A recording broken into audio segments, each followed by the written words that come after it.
Let me introduce you for our speaker for the day. Okay. So it's a great honor to present to you our speaker of the day. He is an infrastructure technology and business application developer. He is currently the highly technical consultant of the DICT Cybersecurity Bureau, helping guide the organization's information technology initiatives, both applications and infrastructure. He has done IT consultant since 2005 for our government and private institutions here and abroad. Among his notable projects include the ERP systems, data center, RFID technology, thin client technology, long-range Wi-Fi, IP technology, software application development, and network infrastructure security. He has broad information technology development experience with a strong passion for creating business software innovations and solutions. He is the former chapter governor of IACF Pampanga, year 2014 to 2015. He has held several key leadership roles since 2003. He earned his bachelor's degree in electronic and communication engineering from Holy University.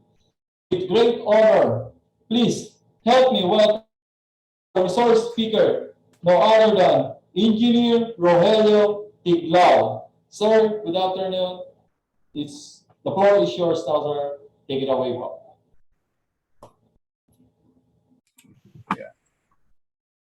Okay, I will be good afternoon to all, especially the participants of the events conducted by the DICT Mindanao. Pastor, tama po ba, Sir Mike? Yes, po. Mindanao Cluster 1 po. Okay. Yeah. Yesterday, Sir Roderick explained Cybersecurity 101. Mostly that one is an overview of all the cybersecurity that you need to know. Okay. Now, what I'll be discussing right now is the essentials that need what is happening or what are the need security practice that we need to do right now in the new normal. In the pandemic right now, the COVID-19 pandemic, all of us were forced right now to work, okay? To work at home, stay at home, and means there's a lot of a security effort that we need to do at home, okay? Because of this pandemic, all of us, or majority of the Filipino people, are not ready to secure their network, secure their computer, especially these companies around the world that having problem for the first quarter of the pandemic. Because majority of the workers, as I said, they are working at home and their devices that are their on the company, they need to bring it. And also our teachers, they need to buy and then study the Zoom and other network. So here I'll be discussing what's the means of your family, how to use the internet safely at the same time securely. Most of household now runs network devices that links in the internet, including computers, gaming systems, TV, tablets, and sometimes our aircons or refrigerator at home. And that is accessed through the wireless network. Now, I need to provide you how to secure your home network and your family. Okay? Do you have the right tool in place? Do you have the confidence that your family member are safe in accessing internet securely?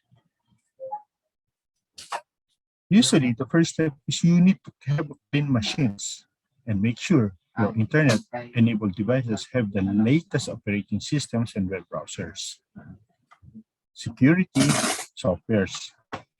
Okay. Now, in here, I'll be discussing is how to protect your routers and wireless access point.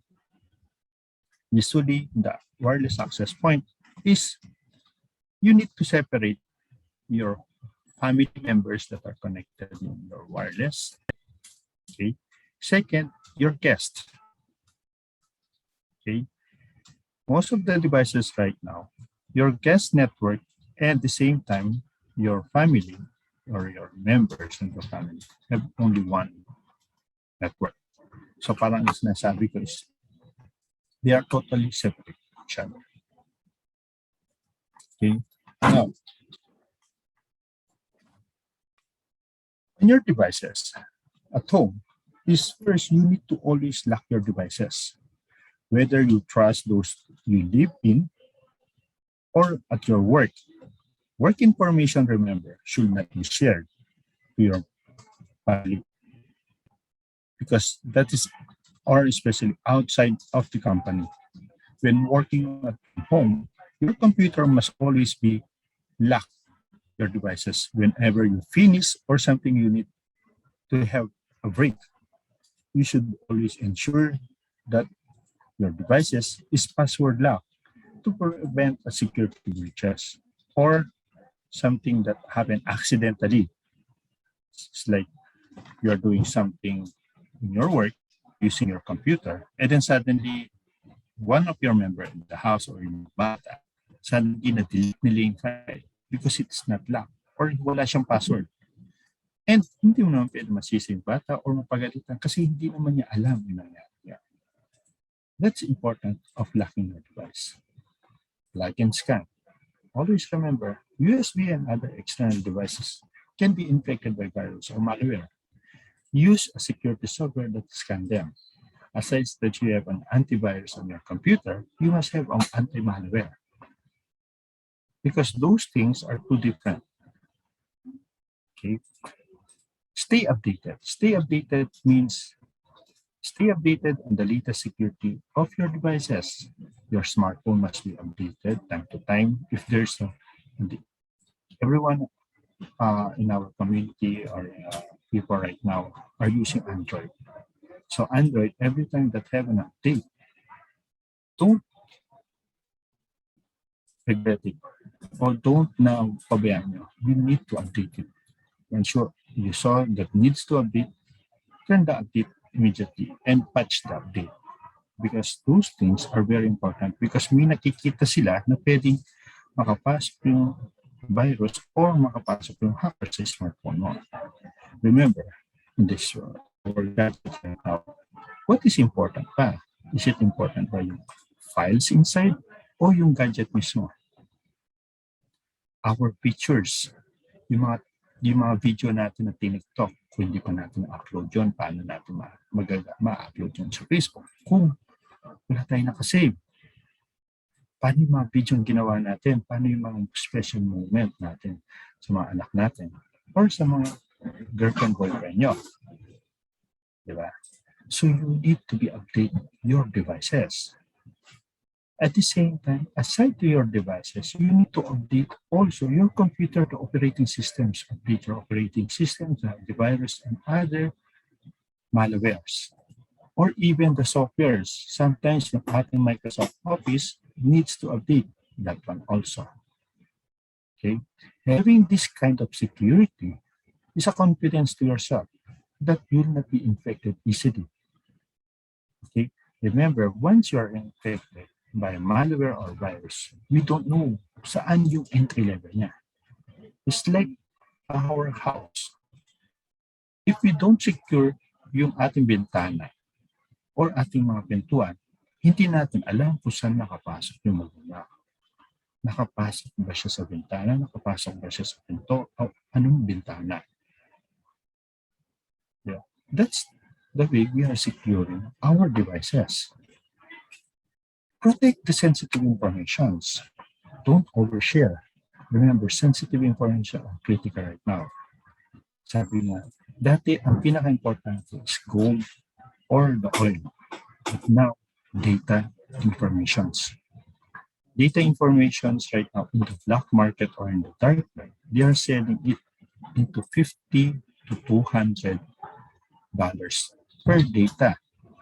Ano yung mga data yun? Example, credit card informations or your personal informations. Okay? Means your personal information that I can able to apply a credit card on behalf of you. Ikaw yung information, pangalan mo nakalagay, mobile number mo, or your PIN number, your email, everything, even your address, pero different person. You imagine may darating na billing sa'yo na merong credit card at nag-shopping spree siya. And then you'll be amazed.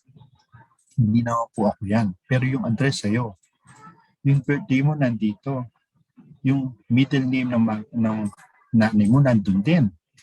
How they able to know it?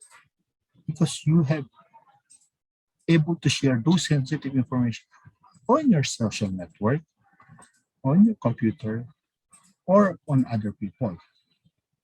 Always remember that. Protect your sensitive informations. Kung hindi kailangan, bakit mo kailangan isulit? Bakit mo kailangan i-post yun? Remember, there will be a lot of suspicious email that you'll be receiving on your email, or someone will send an SMS to you asking for some details to you. Remember, click. Before you click, you need to think first. And then before you send or provide information, think that one. Do you know that person that is asking for some information? Disable the audio and video. You need to disable the audio and video, especially if you don't currently right now. We are doing a Zoom meeting. If you don't need the audio right now, the mic, you turn it off. Because sometimes turning off, you are trying to block a port of your computer. Because sometimes, dahil naka-stagnant yan, nakaiwan yan, at we tried, hindi siya naka-disable, it might have been doon papasok yung hacker. Remember, yung una, ang Zoom is not trusted for the first semi-annual. Kasi ang dami ng mga ports na naka-open. The ports is doon pumapasok yung mga virus. Doon pumapasok din yung mga hackers. Yun yung open nila. Okay? Doon pumapasok yung mga hackers. Two-factor authentication. What is two-factor authentication? I know we have a lot of students here. The two-factor authentication is the way to able to authenticate that you are the one accessing it. Okay? Ikaw yung nag-access nun. How? Example, in your credit card or in your banking. Sir Rogelio, excuse Yes, po. po. Nag-change po ba kayo ng Hindi po. slide, sir? Hindi po. Opo, And nasa full meron- factor authentication Okay. tayo. So, yung sa amin po, nasa security work device, diyan po tayo, okay. Opo, Kasi nasa po, dito tayo. may problema din po daw sila sa inyong audio. Ang Audio. mga, audio. Naririnig, sa inyo po ba maayos po yung audio ko? Parang okay naman po, sir, pero parang napuputol siya. Dali lang po, I'll try to change po yung aking audio. Sige po. Yung Thank you po, sir. Pasensya na po. Opo, no problem po.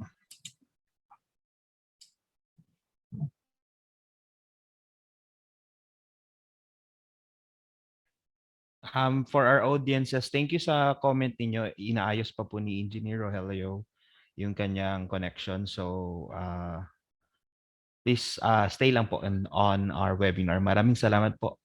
Thank you for the audiences from the Facebook live. Stay lang po tayo. Maraming salamat po.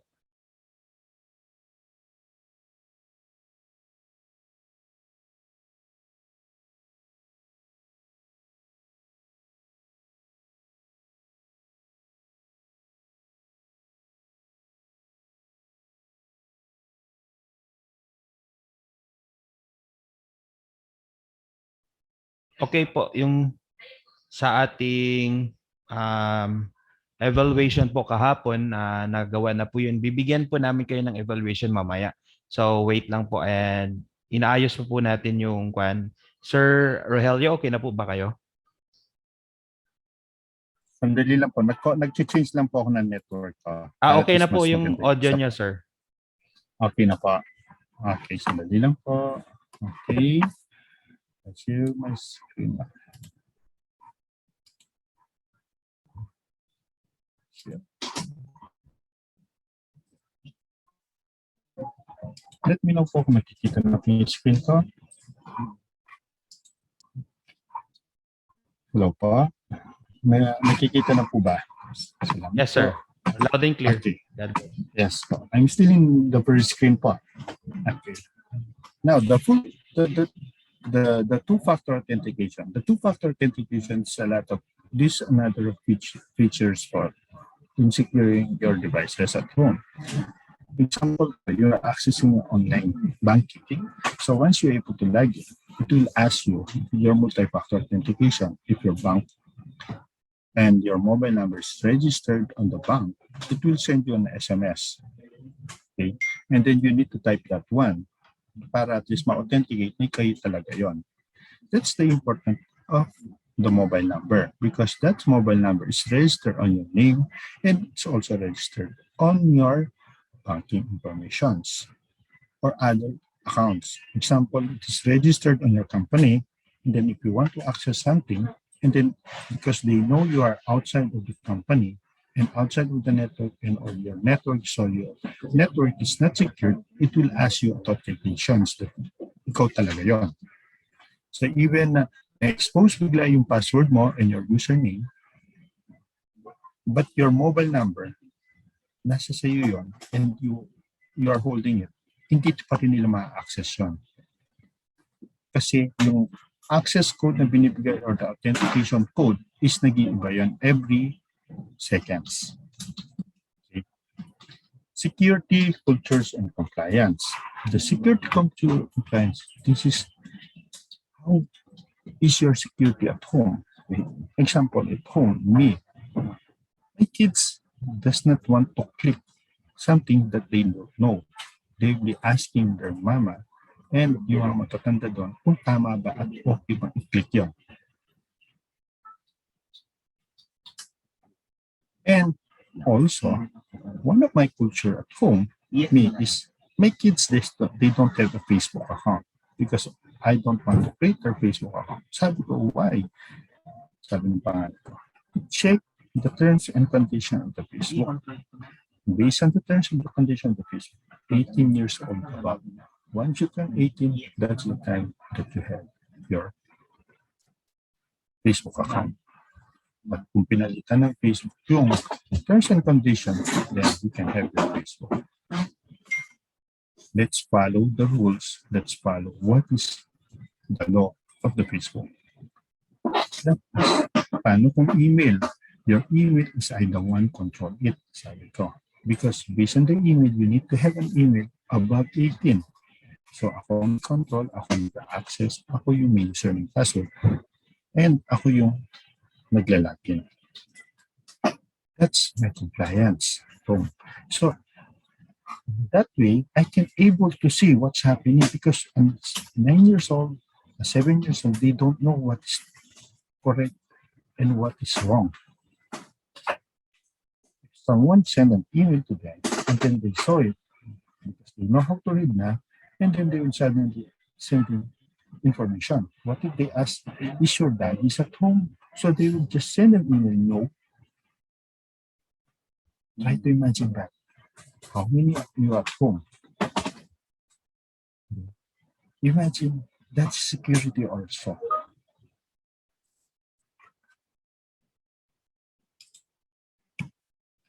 No password.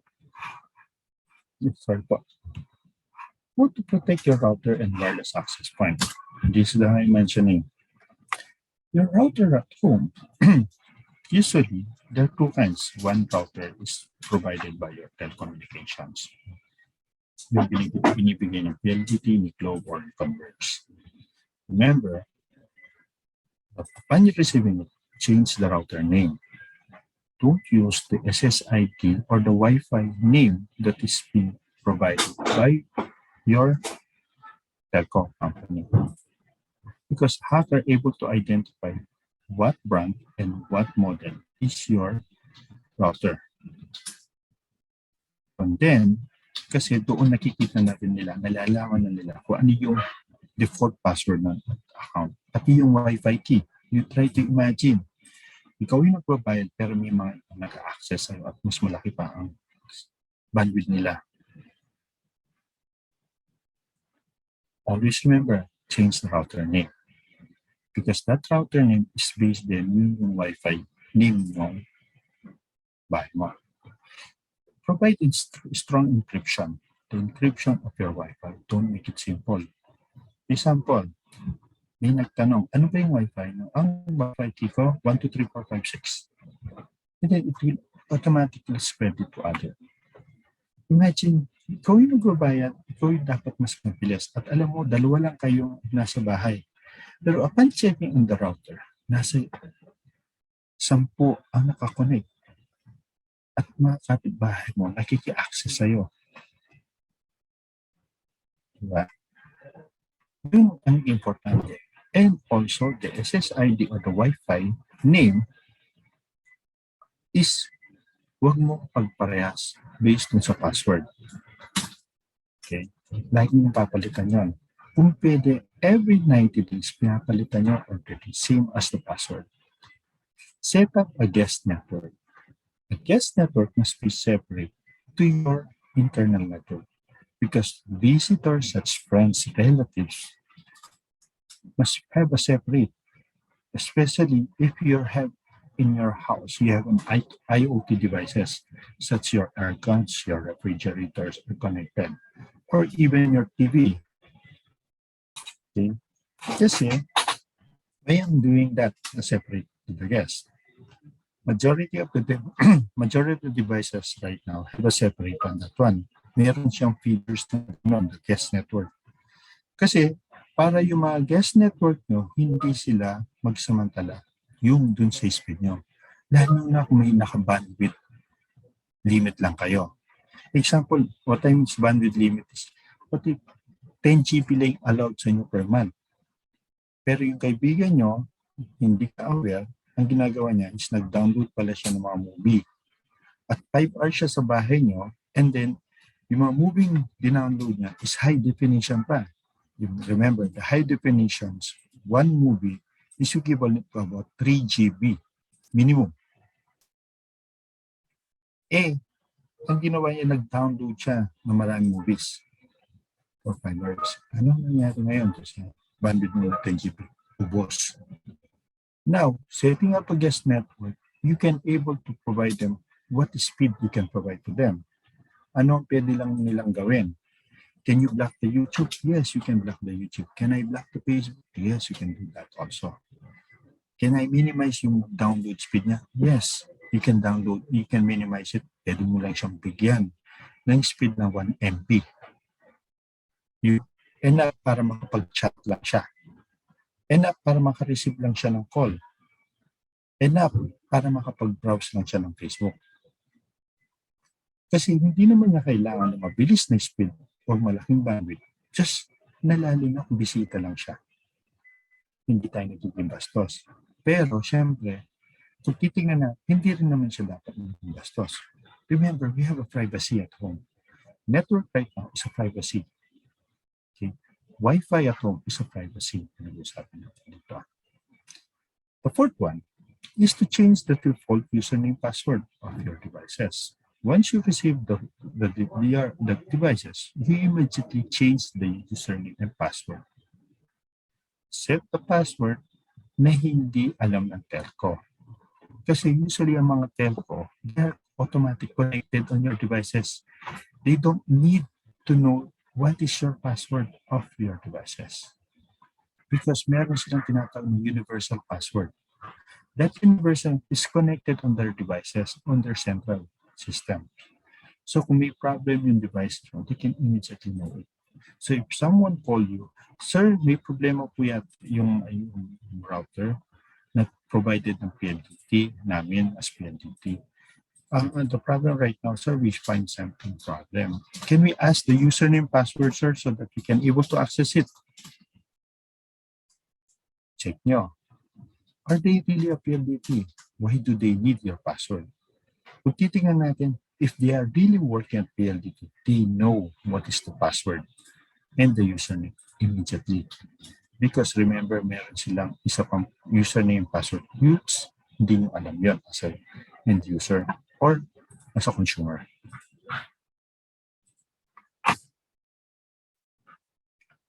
And then, lastly, you need to disable some features of your router if hindi nyo naman kailangan. Example, if you don't have the IoT of the devices, turn it off. Okay, that's the most important. As I said, now, you need to check the devices.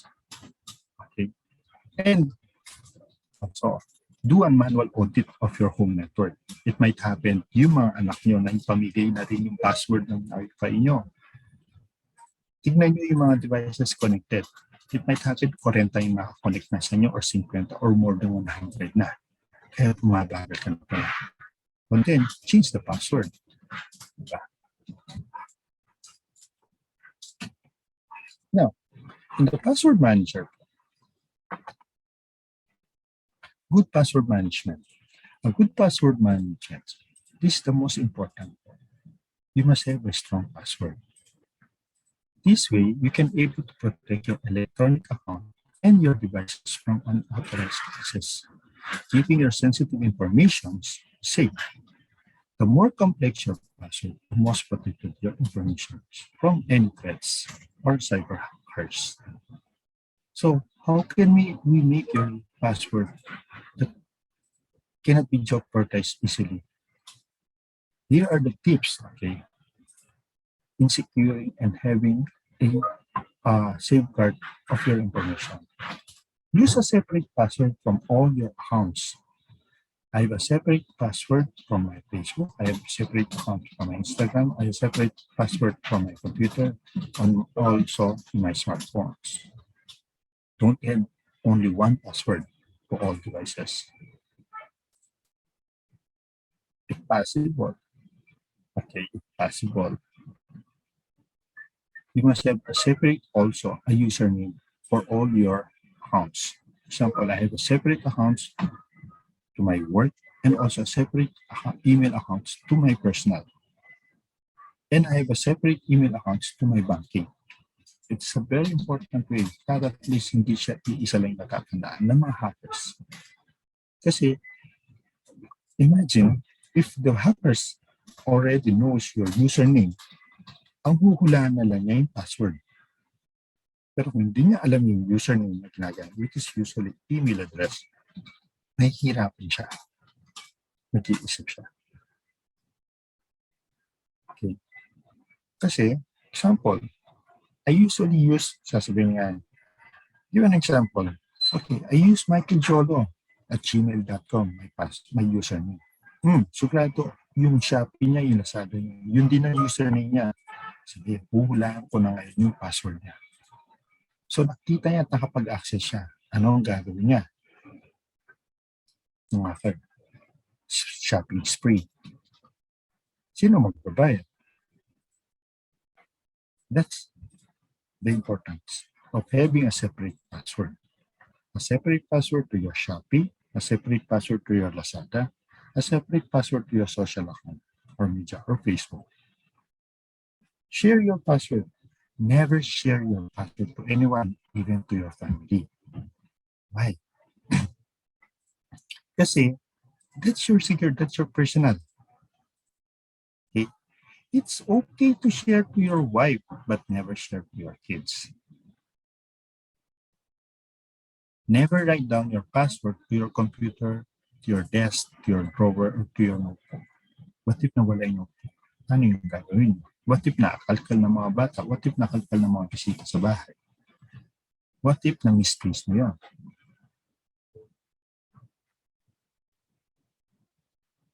Never post also your password on the ref. Okay? Or any visible. Okay? Or any writing materials. It is not safe for that one. Okay? Because part of the social engineering is may tinatawag tayong sniffing or shoulder friend. Yung shoulder is someone na nasa isang coffee shop ka at nakita niya yung password mo nasa sticky note. Nakikipagkape siya at nakitabi lang siya sa'yo at nakita niya yung password. At hindi mo alam na isusulat na niya pala yung password. Nakasilip siya ng konti sa screen mo. Part of the social engineering yan. Okay? So remember, share password. Popular password. This is very common. A popular password is sometimes 123, password 1234, birthday of your kids, name of your children. Kaya na ang problema. Sabi, sir, ang hirap tandaan ng mga password. Okay? Ang hirap mag-isip tapos mag-iiba na lang yung password niyan after 90 days. Remember, ano mas mahirap?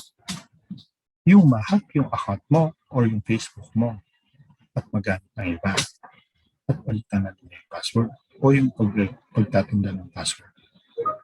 Ngayon, minsan ako I'm suggesting, ano ba yung mga password na maganda, sir? This is a joke. Okay.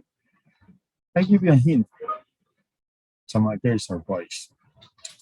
Ibigay, para hindi nyo makalimutan yung password, ilagay nyo yung pangalan ng mga ex nyo or yung nag-busted sa inyo. At least, hindi nyo makakalimutan sila. Means, hindi mo makakalimutan yung password na yan. Diba? And, siyempre, yung hackers, hindi naman niya titignan yung kung sino yung mga nang-busted sa'yo. Using complex password. Complex password means not just only letters, but including or numbers. You must include yung mga special characters. Remember, the special characters is another way. And use a uppercase letter, lowercase letter. And possible, kung pwede, 24 characters long. The 8 characters usually ideally, pero it can able to hack for 3 years.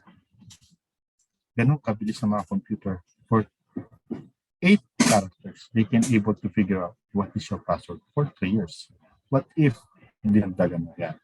How long they able to know your password or crack?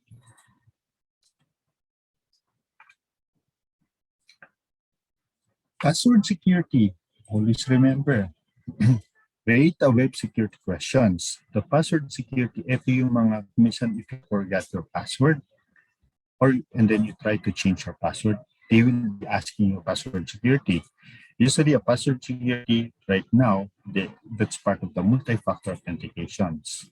You will be changing your password on the Facebook, and then it will be asking you what is your mobile number, and it will send you a code that's confirming that is you. Okay, change your password frequently. As I said, better to change it every 30 days. Kung kaya nyo mas maikli, mas maganda. Okay, remember, if one account has been compromised, especially your primary email address, everything will be compromised. Nasa huli ang pagsisisi. Ngayon, sir, ang hirap naman na magtanda ng mga password sa sobrang dami. Use a password manager. There's a lot of system right now or software or apps that have a password manager. Password manager is a system on where it resides all your passwords and it is encrypted. So you don't need to remember everything. Okay. I usually use KeePass. Okay. Kangaroo, elephant, Papa, Alpha, Sigma. KEEPASS. That systems is an encrypted database. So you can able to retrieve your password complexly. So you don't need to check, you just copy and then paste it on your social media account. So automatic naglalagin na yan. Okay? KeePass. That's part of the password manager. Now, the most important is remembering password is what is the standard between you and your criminals. Always remember that. Make sure you and your loved ones approach your password with the responsibility and a security in mind. That's the important of the password.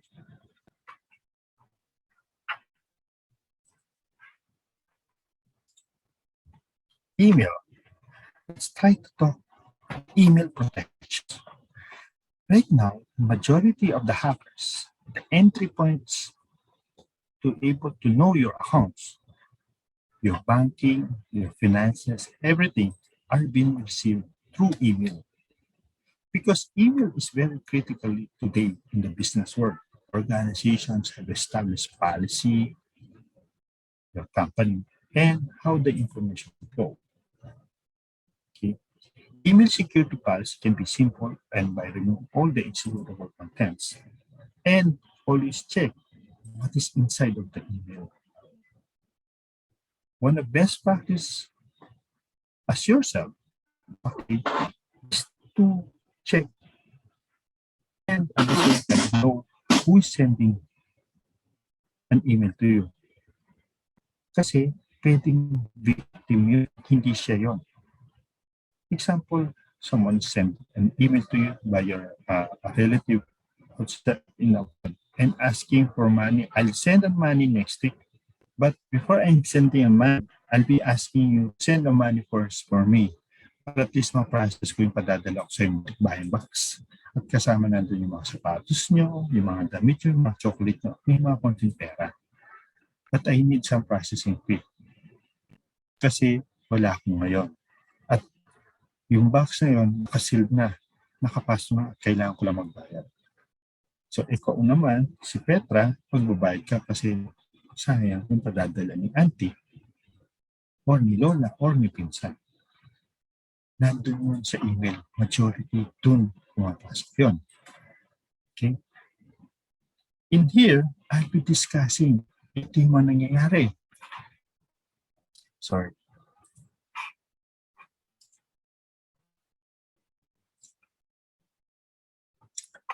Always check. There are some spam filtering. Okay?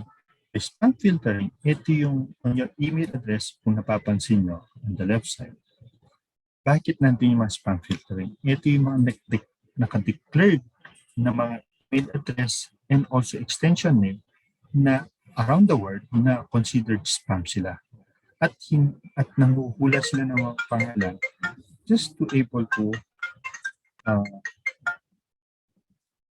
capture your attentions. Okay? So, automatic yun, naka-spam na yun. Okay? Now,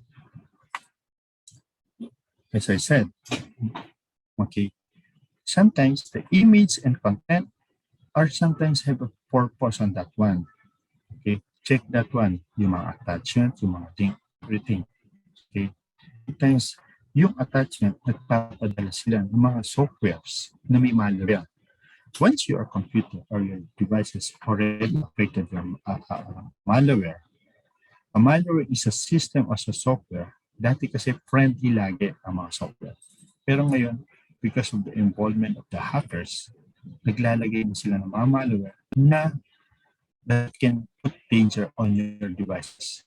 Imagine an email that you receive, then may siya, inopen mo yun at may malware sa loob.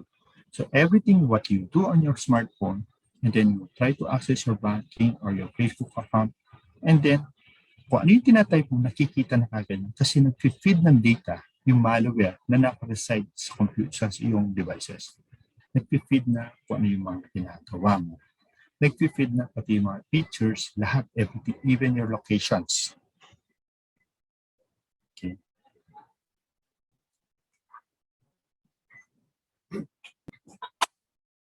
Now, what are the types of attack ba? Okay, what are the types of attack ba ng mga email? Email spoofing. This is a type on where in place a process of require your employee to transfer or request or initiate payment. Okay, ito yung nangrarush sila. Sometimes sabi, okay, hindi ko kayang dalhin ngayon to, hindi ko kayang i-process ngayon to, at kailangan ko ng pera. Please send me right now. Okay? Ito yung mga emails mo po. Phishing attack. A mass phishing or spear phishing campaign sometimes to share similar objectives such as parang harvesting or kumukuha ng mga credential mo as a user. Yung mga username mo or yung mga login information mo and something like your password. Sometimes, one of the attack in the email is the impersonation attack. Akala mo, ang nag-send sa'yo ay kaibigan mo or your colleagues. Okay. Now, upon checking, hindi naman pala siyang nag-send. Okay. I'll give you an example. What if, sabi niya, ang email address niya, ang kaibigan mo, ang pangalan niya is Petro Patumbakan. Ngayon, si Petro Batumbakan, ang gamit niyang email address, petrobatumbakan@gmail.com. Sabi ni Petro Batumbakan, nag-send ako ng email sa iyo. Sabi dito sa email. Upon checking, Petro Batumbakan ang nakalagay na pangalan. Pero kung titignan mo yung email address niya, is hindi na petrobatumbakan@gmail.com. Ang nakalagay is petrobatumbakan1@gmail.com. Anong gagawin mo? Diba? Nakapagpadala ka na kagad ng pera sa kanya. Ngayon, tatanungin mo si Pedro Batumbakan, ikaw ba yung nag-request ng pera sa akin? Sabihin ni Pedro Batumbakan, hindi po ako yon. Hindi ako yon. Ito yung pinadala mo sa akin. Ito yung email mo, Pedro Batumbakan. Ay, pangalan nakalagay. At kung chinyek ni Pedro Batumbakan, oo, pangalan ko nga yan. Pero iba yung email address. Hindi ko at wala akong gamit na petrobatumbakan1@gmail.com. Dahil ang gamit ko lang is petrobatumbakan@gmail.com. Sino yung biktima? Ganun po ang impersonation attack. Check po. In the next slides po, I'll be providing you paano nyo i-check kung may ma-anonymous yung email. Internal email threats. Ito yung mga nasa loob. Okay? Ito yung mga minsan kasamahan natin sa trabaho, klase natin. Okay? Or kamag-anak natin. Ito dahil alam nila na madali tayong maloko at gagawa sila ng paraan para maloko tayo.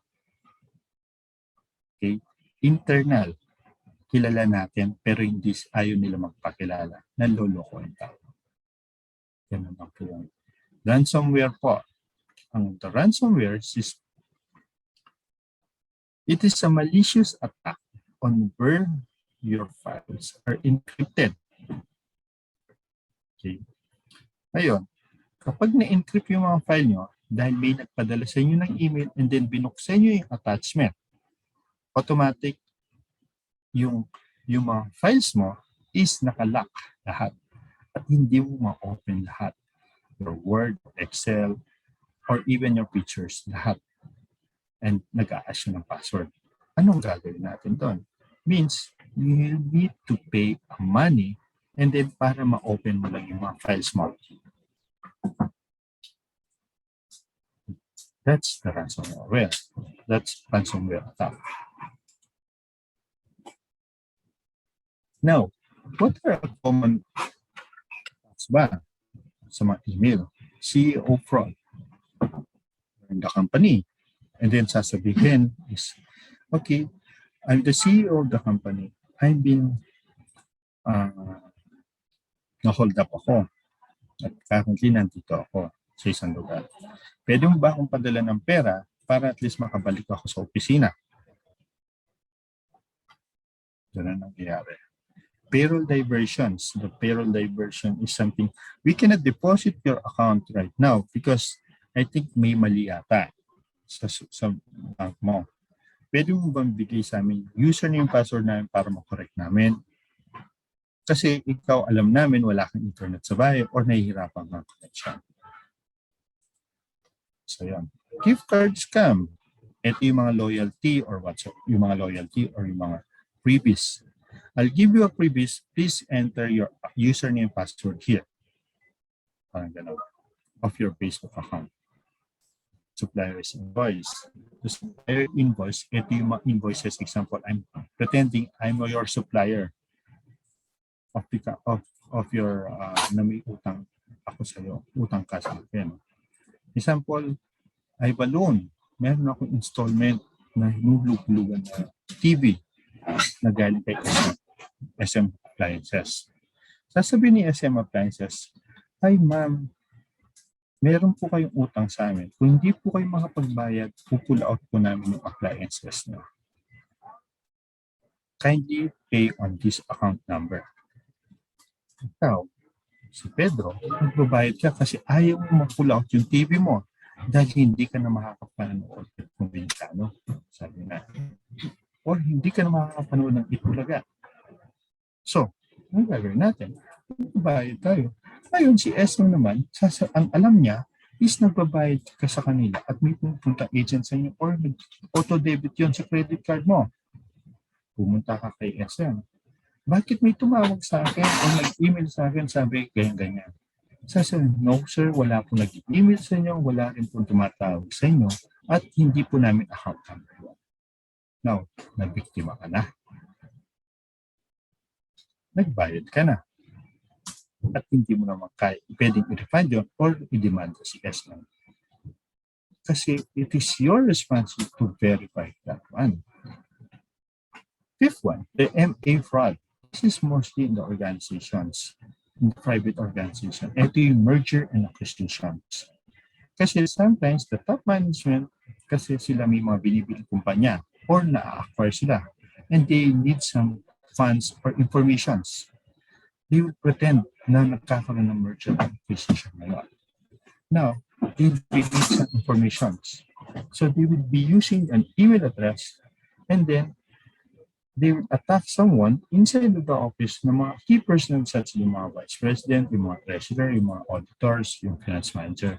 And they'll be asking some informations of your bank, transactions, or even the username password of your bank, of the bank of the company.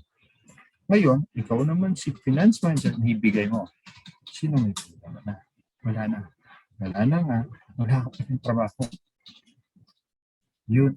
Ito yung mga common attacks na nangyayari ngayon.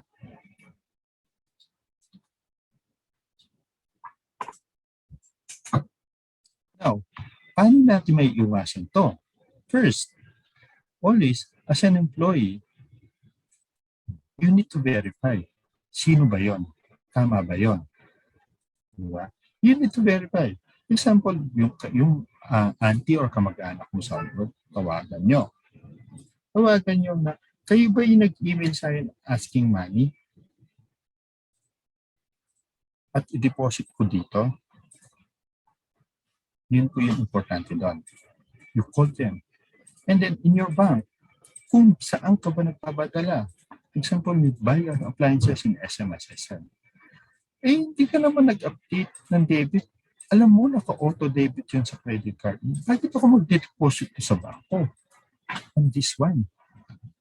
Diba? Iisipin mo yun. Bakit? Diba? Yun isang bagay yan. And, kung gusto nyo mapasit yan, is enable the multi-factor authentication as I said in my first slide. Multi-factor authentication is very important, especially if we are talking about finances. Right now, many attackers do their homework in getting how to able to attempt and scam you. Dati, personally, i-scam ka nila. Yung mga budol-budol lang sa public places. Pero ngayon, dahil majority, nasa bahay na, ibubudol ka nila through email. May hypnotize ka using an email messaging or as a SMS messaging. Eh, ganun ginagawa ngayon na mga kawatan. Now, how are we able to check yung mga email address? always remember, as I said, I'm checking this one. Check on my slides right now. Ano napapansin nyo? Right now, COVID-19, majority of right now, na mga email attackers are they are using COVID as a way to able to gain money from you, okay, or information from you. I'm checking on this one, the subject line. The subject is first indication a red flag. Is this a subject is relevant? Does it match to message content? Diba? Return to work guidelines. COVID-19. Diba? Okay. Second, phishers and hackers sometimes scare tactics, yung para may konting takot at para or magmadali ka.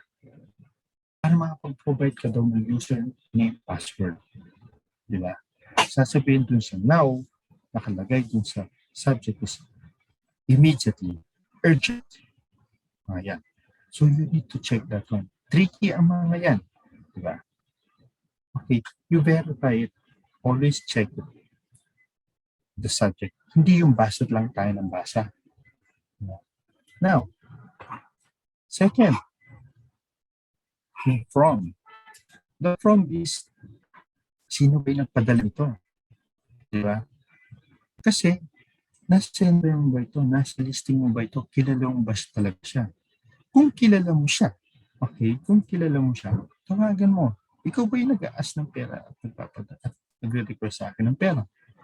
O ikaw ba yung nagre-request para at least ibigay ko yung information ko sa'yo? Di ba? Right now, we have a lot here sa teachers, yung mga teacher natin sa academy. Sometimes they are pretending your IT in your offices or in your establishment or in your institutions. They'll be asking you, we found a problem on your computer that is provided by our organizations or our university. And may nakita po kami problem. Can you access this one and click this one? Boom! Siya ba talaga yun? IT personnel niyo ba yun? Yeah. Always remember, kanino galing. Yun. And then kung pwede, check the email carefully. Because sometimes email, sometimes it's wrong, but the name is correct. Can hackers do that? Yes, we can do that. I'll be going back to subject lang. Dun sa subject, kung napansin nyo may re. Anong meaning ba ng re? The re is reply. Why bakit siya nagre-reply? Ang question is, nag-send ka ba ng email sa kanya? At para makapag-reply siya. Ngayon, kung hindi siya nag-send ng email, tapos hindi ka nag-send ng email siya, tapos meron siyang reply back, oops, sa red tag means hindi talaga yon dahil mali yon. Bakit ako magkakaroon ng policy or nagre-request na hindi naman ako nagre-request, tapos meron siyang red? Wala naman akong pinadala dito sa taong to. Tapos, nag-reply back siya. Alangan ito. Always check that one. This is the email.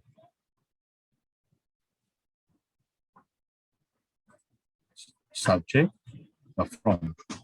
Okay? Marami pa tayo dito. So, we have still 5 more on the in investigating the email. The two is if is this really you? Ikaw ba talaga to? Kung kilala ka nila, okay, okay, nakalagay ka nila sa kanilang address bar, address contacts. At the same time,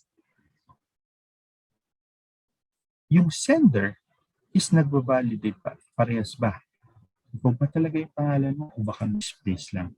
Parehas yung email, yun ang gamit mong email address, pero kung titignan mo, hindi naman yun ang pangalan na nakalagay sa email address mo. Petro ba itong bakal ang email mo? At ang nilagay mo, sa name mo, sa email mo, is hindi Pedro Batumbacal. Di ba? Dahil para ang nilagay mo is Peter Still, but rock still. So, hindi mo naman ginagamit talaga yon, di ba? Dahil in-English mo yung pangalan mo. Pero yung pangalan na naka-receive ka is Pedro Patumbakan. Oops, mali to. And then, tama yung email address, pero hindi naman yun ang nakalagay sa email address. Diba? Ginawa nilang pangalan mo, yung email address. Pwede rin gawin yun ng mga hackers. Okay?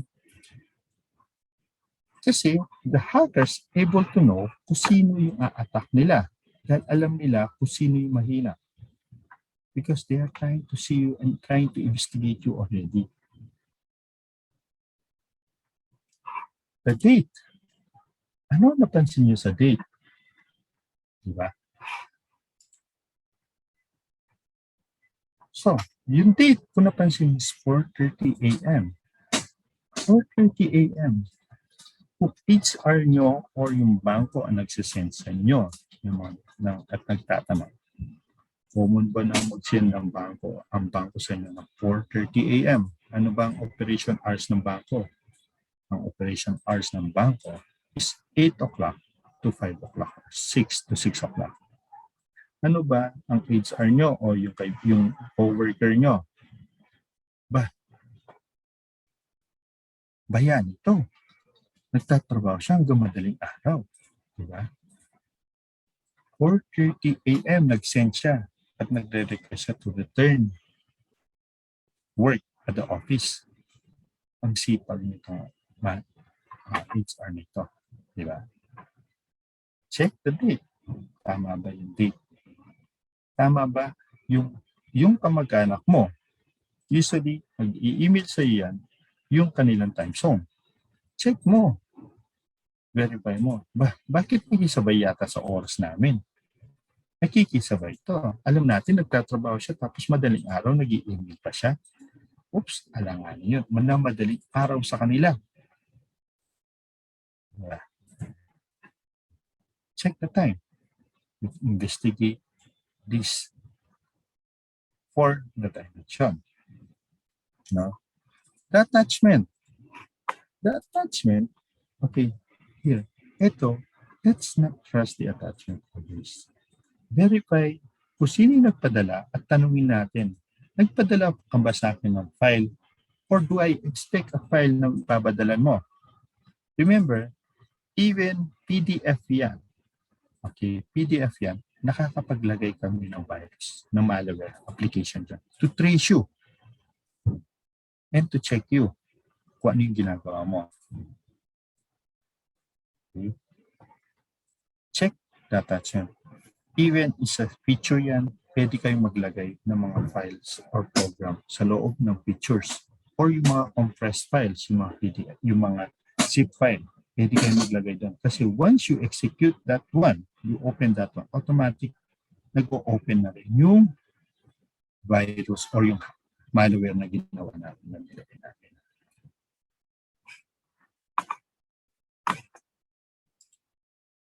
The content of the email. As I said, huwag muna tayong basa ng basa. Tignan natin yung pinakaitaas. Now, we are now in the content. Okay? Again, they know sometimes the recipient, but they don't know your real name. Nanghula lang sila ng email address. Nanghula lang sila. Happy. Ngayon, ikaw ba talaga yun? Diba? Ikaw pa talaga si Pedro Batumbahan. Di ba? Kasi sometimes our email address is not our real name. Nilalagay natin. Except on the organization, yung mga nasa institutions, mga company.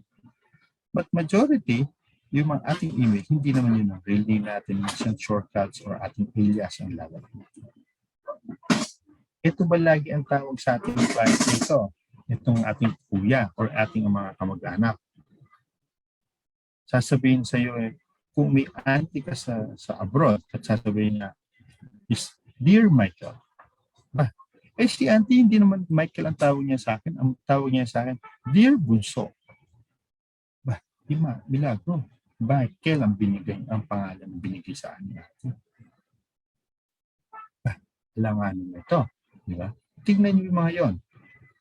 Means red flag na yon. Confirm nyo sa auntie nyo. Nag-email ka ba sa akin? Nag-send ka ba sa akin? At nagre-request ka sa akin ito.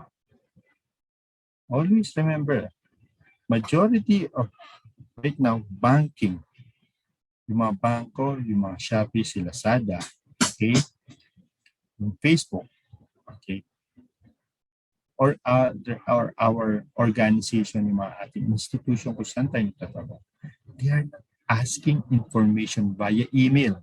They'll be asking you to go to their office or ito yung access at nagbibigay na sila ng memo kung saan mo siya i-access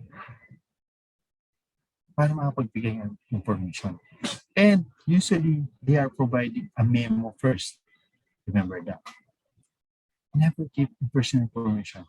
Kasi from here, be able to get you as identity theft.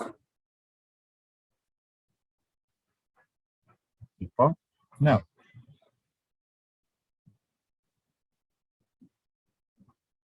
the last one in the email investigations. Hyperlink. Ito po yung sinasabi natin hyperlink. Click here to download the attachment to read the policy. Wow. Kung titingnan natin, majority of the emails, you just check and ito lang yung kiklik lang natin yung attachment and then it will open. Do I need to click this one? Parang redundant siya. Remember, huwag tayong basa na basa. Click ng click. This is sometimes used. They are trying to deceive you. Okay? Think before you click. And then second, you try to mouse over this one. Pag mouse over nyo ito, makikita nyo kung tama yung link. Example, yung nag-send sa inyo is dict.gov.ph. Diba? Ngayon, upon checking, at nag-mouse over ka dito, sa link na ito, hindi naman siya dict.gov.ph. Ang nakalagay is dict.com.ph. Oops, sandali. Kailan pa naging .com sa DICT? Ang alam ko is .gov siya because .gov.ph is a government for Philippines. Okay, you need to verify that one. Check that one carefully. Okay. Kasi, and also, sometimes mga bangko misspell yung kanilang mga pangalan to link. Lalagay nila bdo.com.ph. Pero kung titingnan natin, bdo.ph lang pala siya. Dahil ang ginawa nila, bdo.com.ph. Di ba? Nakalagay as pangalan. Eh, hindi naman yun ang pangalan niya.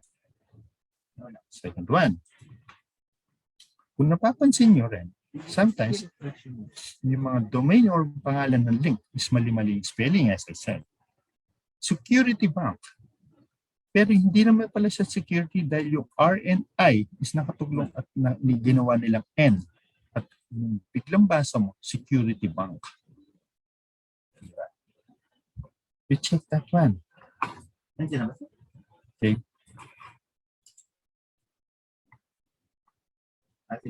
Now,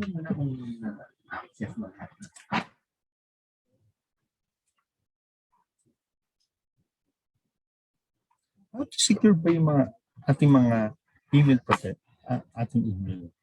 Okay. Part of the email protection is to have a multi-factor authentication. Always remember yung mga email, yung user multi-factor authentications. Because every time that we access our email, or sometimes we need to access our email to our vacation at wala tayong dalang laptop, pupunta tayo sa internet cafe.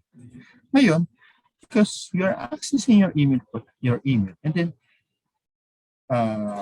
nabigla yung email nyo, bakit biglang nag-iba yung location mo?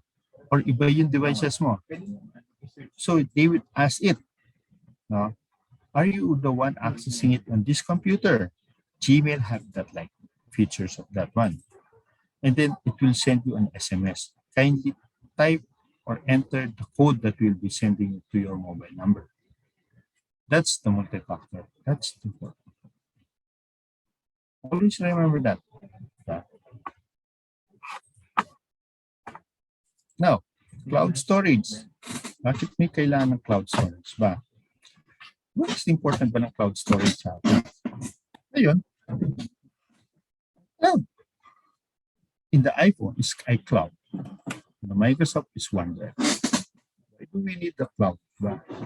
A cloud is something, in case something happened to our computer, okay, or to our devices, can easily recover. Kung na-compromise or na-ransomware yung ating computer, okay, hindi ma-apekto yung nasa cloud natin. Kasi hindi masisave doon dahil naka-black agad at nakikita ng OneDrive natin before it uploaded. Mayroon na siyang system. Yun ang binabayaran natin sa kanila. Okay? Kung si iCloud, ang limit lang niya is 5 GB. Right now, in iCloud is to able to have a 200 GB, you are paying about, I think it's 399 pesos, but you have a 500 GB. So you don't have any worries on that one. So added security to yourself. Okay, in OneDrive of your computer, so in case something happened to your computer, nag-crash ang hard drive, na ransomware, or ninakaw yung laptop mo, you don't have any worries because your desktop and My Documents and pictures are automatically saved in OneDrive cloud nila, which is under Microsoft. Now, the question, sir, can I have a OneDrive? OneDrive is paid. Kailangan mong bayad. Simply, you are buying storage sa kanila. Pero the advantage that one is, as I said before, ano bang importante? Your physical devices o yung nasa loob ng mga files nyo, yung mga sinave nyo.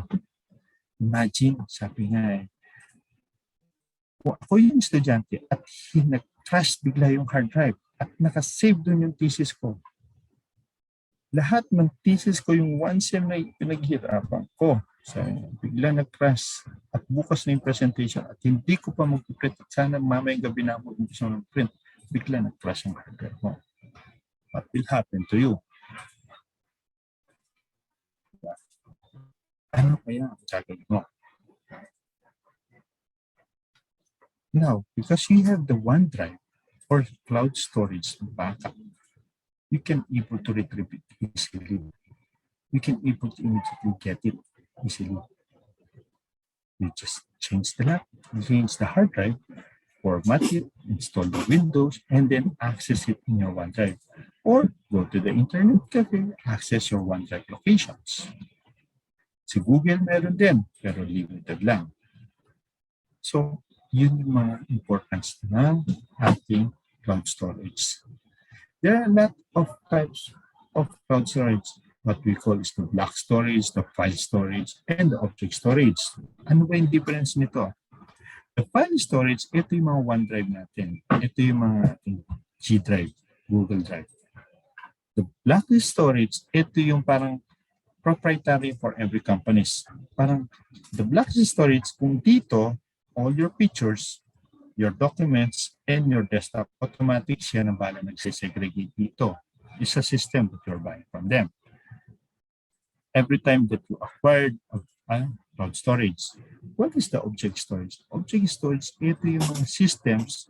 Example, if I have a computer at home, at gusto ko at para tuloy-tuloy yung trabaho, pwede ko ba access yung object yun? Yes, I can.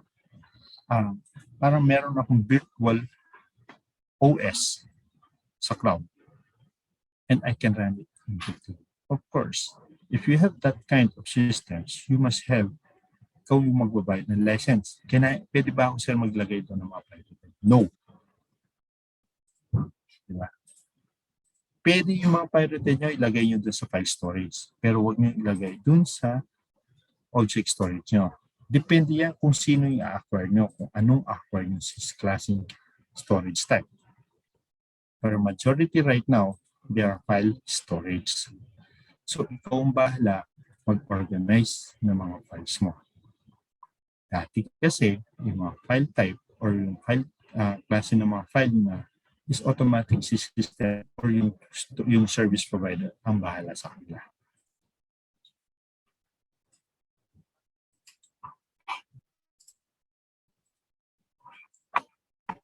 Ano ba yung mga importance nito? As I said, diba? First is the usability and accessibility. You can able to access it anywhere, anytime.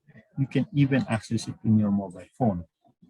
Now, example, your wife wants to send you. Sometimes it's much more better to send a large file. Okay, store it in your cloud, and then your wife or your husband will be able to access it. Or if you are a student at kailangan magpadala dahil ang attachment is very limited, then pwede mong padala yung program, yung file, yung thesis mo sa kaibigan mo at i-access niya. Di ba? Nagbibigay kayo ng link sa Google. Sige, bigyan mo na ako ng Google link para at least mo po nalang i-access yung ating thesis. Ganun si cloud.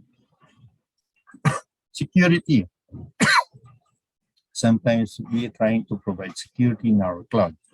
Oh, bigyan mo ko ng folder dyan para ma-access ko. Always review those security. Dun sa security na yun, yung folder na yun, sino lang ba may access? Ilagay mo dun yung email address niya. Always remember, you create a folder. Don't put it in the mother folder, yung pinakaitaas, as I said, para may hierarchy yan. Kasi kung nilagay mo yung access ng kaibigan mo at binigyan mo siya ng access, lahat ng nasa loob ng mga files na yun dito sa folder, mayroon siyang access. Ngayon, second, ano ba yung bibigyan mo access? Pwede ba niyang i-write? Pwede niya bang i-update or modify itong file? Pwede ba niya i-download or just view lang? Diba? Yun yung mga security. And the most important, always review the security. What I mean is review. Kapag wala na si Juan at hindi mo na siya i-share, ikaw si Pedro, sasabihin mo, Pedro, kailangan ko yung file, padala mo sa akin para at least ma-check ko yun at ma-verify natin yung thesis. Ngayon, dahil tapos na kayo sa thesis at nakapag-graduate na kayo, okay, kailangan pa ba yung access niya dun sa Google Drive mo? First, you need to remove that one. Dahil tapos na yung project, graduate na kayo. Always check the security of your Google Drive or yung mga cloud storage nyo. It might happen na 5 years na pala niya may access yun sa files mo. What if your ex is may access siya at 2 years na siya, hindi pa siya maka-get over. Ay ang ginawa niya, naglagay siya ng mga picture nyo. Pinalitan niya yung date ng mga nasa picture. Lagot ka sa bagong girlfriend mo. Pag na-access niya lang. Diba? If you imagine, if you're not reviewing the security. Cost efficiency. Right now, there are a lot of support in the cloud na mas mura ngayon. Hindi unlike before. You are talking about 1,000 or more than 1,000 pesos per month. Ngayon, meron na tinatawag na meron ngayon less than 100 pesos per month that you have bigger size of cloud. Okay? Now, convenient of sharing files, as I said, ito yung mga ginagawa ng mga estudyante ngayon or even mga private. Sir, mag-share na lang tayo. Remember, sharing of files, sometimes yung dati is uso ngayon. Dati is, we are bringing a hard drive na malalaki. No? Mga malalaking hard drive at USB cable. Tapos doon natin sinishare. Oh, sige, lagay mo ito. Sige, lagay mo yung mga files dyan, share mo. Remember, yeah, convenient yon. Pero paano kung bumagsak yung hard drive na? Paano kung nawala? Okay? Paano kung nasira yung cable? Paano kung nagkaroon ng virus yung hard drive mo? Wala na. Kaya ang convenient ng sharing of files in the cloud is hindi niya nina-access yung mga ibang files mo. Dahil naglagay ka lang ng isang folder kung saan lang niya pwedeng access doon. At hindi rin mabavirus yun. Kasi the security features at or yung binabayaran mo kasama na yun. Doon sa mga security na yun. At the same time, kahit mabagsak or whatsoever, walang lost. As long you have the internet connections. Yun lang tinitignan lagi. Automations, as I said, automation is a process on where all your desktop that is saved on your desktop or in documents automatically saved on your cloud. Same also with your iPhone. Diba? Kung sakali nagbago ka ng iPhone, you don't need to worry because naka-backup lahat yun sa cloud, iCloud mo. So, If you have the iPhone 5 and then suddenly mag-iPhone 6 ka, as long as the two are same, yung storage, wala kang problema because you can able to get your files easily dahil naka-backup yun. I just need to connect on my iTunes or get it on my computer na naka-save. Ganun ka-convenient. Ang cloud, at the same time, yung ating automations. Diba? Multi-users. You can have a multi-users and at the same time, you can able to modify it by other users by providing them access. So parang siya nangyayari sa collaboration ng file. Diba? Automatic na update siya. At you can also track kung ano yung mga update na ginawa nila. Ganun po yung ating cloud. Synchronization. You can have a vendor to give you this kind of features. Example, on your computer, automatic, pag nag-update ka dito sa computer mo dahil wala ka pang connections or wala kang internet dito sa computer mo, automatic, once the internet is restored, whatever your files on your computer, it's automatically update the one in the cloud. Di ba? What if nag-update din ako sa cloud at nag-update din ako dito sa computer ko? Well, meron siyang sasabihin sa'yo, anong gusto mo? Gusto mo bang i-merge ng dalawa o i-retain yung dalawa? Or kunin ko yung updated? That's part of the synchronizations. Part of the synchronization po naman is, example, you take a picture kasi na-share ka ng mga kaibigan mo, and then after doon, dahil pagdating mo sa bahay, use automatic your phone, because sa bahay meron kang Wi-Fi, automatic nag-synchronize sa cloud. Kung meron ka pang cloud storage at hindi mo pa naubos yun. Remember, in the iCloud, 5 GB lang yung kaya. Convenient, as I said. It's very convenient to having this one. Having a cloud storage. Scalable. It can easily increase it. Okay, you will just request it, tapos mag-iiba na yung amount na binabayaran mo per month. Kung dati, ang maximum is 50 GB and then suddenly you need a 200 GB. So you don't need to transfer everything. Unlike with a hard drive, yung malalaki. Kung dati, 500 GB tapos bigla, nauubos na at wala ng space, bibili ka ng 1 tera. On the 1 tera, you need to transfer it. You need to wait for about hours. Sasaksak mo yung dalawang hard drive mo, and then ita-run mo yon and then kakopy and paste mo dun sa kabila. Diba? At kailangan gising ka or something. Hindi naglalaptop yung computer mo. Yun yung problema. Unlike in the cloud, nag-iba lang yung storage mo and then you are requesting an additional, just one click, biglang a minute lang from 50 to 100 GB na without transferring your files. That's convenient, scalable. Disaster recovery, as I said before, the disaster recovery is here. You can able to retrieve all your backups as long as it is backup on the latest. Example, the iPhone on your computer, if it is stored or you have a OneDrive on your computer.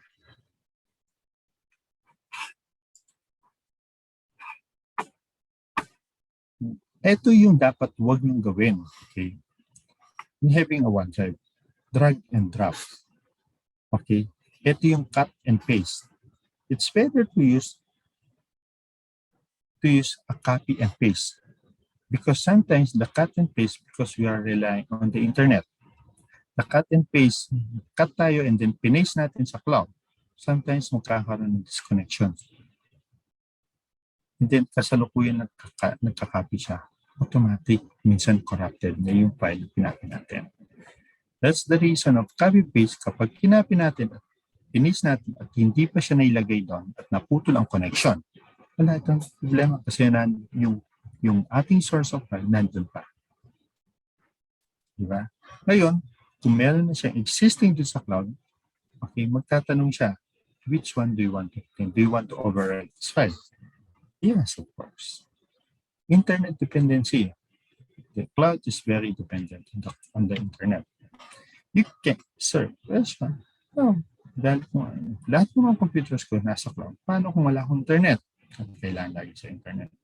Well, you can have it, make it offline. Always save it on my device. So, ibig sabihin, yung file na nakalagay sa computer mo, lagi nandun sa device mo yan. So, every time that you update, kung nag-update na lang yung nasa cloud mo. Data security and privacy, obviously. There are some vendors in the cloud right now. They have a problem, the privacy issue. Okay, so you need to get and review all the forums. Kung maganda ba yung security features nito nasa. Kung itong acquire ko si ganitong cloud, si Bluehost, si Dreamhost, ganyan. Or mag-i-stay na lang kay OneDrive or kay iCloud. Expensive cloud storage. Well, of course, the bigger the size that you want, the more expensive it. Hindi naman pwede yung kailangan ko ng 5 tera, pero ang babayaran ko lang is 2 pesos or 200 pesos. Wala namang ganon. Diba? So you need to also to provide yung cost, titignan mo rin naman. Diba? Excuse me. Secured remote access at home. Majority, as I said, we are working at home. We are doing our school at home. So how can we able to secure, aside that you have able to secure your network at home, you change the password, you change the router name, wala yung private network at saka yung guest network. No? Now, it's better have a VPN at your home. Remote access. The remote access is very important in most of the organizations because the companies, meron mga ibang application doon or shared folder na you need to access it. Better to have a VPN. Okay? Para at least that VPN is the one will secure. Kasi yung dalawang, remember, it's a 2 VPN. One VPN on the side of your computer on where it is installed, and there's another receiver on the VPN of your organization. Nag-uusap muna silang dalawa pag nagpapalitan sila. Oh, Pedro and Juan, parang gano'n. Oh, mag-usap na tayo kasi nag-connect to. Okay, and then ngayon mag-uusap yung dalawang VPN. Ito. Okay, pag nag-usap tayo, hindi tayo, kung itong unahin ko, si small finger, okay, ikaw, si Tam ang lalagay mo. Ngayon, pag urong tayo, ako pasulong. Parang gano'n. Ganun si VPN. And then, pag okay na, mag-connect na, mag-change na ng mga data. Ganun ka-important yung secure remote access. Okay? Sometimes kasi ngayon, majority of the application, the one that we are using at the office, yung mga ERP, pwede na natin gamitin yun sa bahay. First, you need to have a VPN on your computer at the same time on the organization. Okay. The access of the network also is very important in securing, as I said on the top one, how to secure your network, how to secure your router if you're connected. It's very important yon. Kasi you remember, if your network is not secured, hackers will be able to enter it easy, and then they will go to your computer, and then because you are using a remote access to the company, they can easily manipulate the computer. At the same time, it can be a source kung saan pumasok yung malware. Imagine, because hindi secured ang network or ang computer niyo sa bahay. Now, ngayon, pumasok si hacker dun sa network niyo using the Wi-Fi, and then nakita niya yung company ng laptop. Pumasok siya, tapos nanira siya at pumasok sa company, nanira rin siya. Ngayon, papan-check-in ang investigation, nakita nila kung saan nanggaling yung hacker, saan pumasok yung hacker. Ngayon, dahil ikaw yung employee, wala kang kaalam-alam. Nangyari yun. Bukas, wala ka ng trabaho. Ganun po ka-importante. If we are working at home, we need to have a secure network.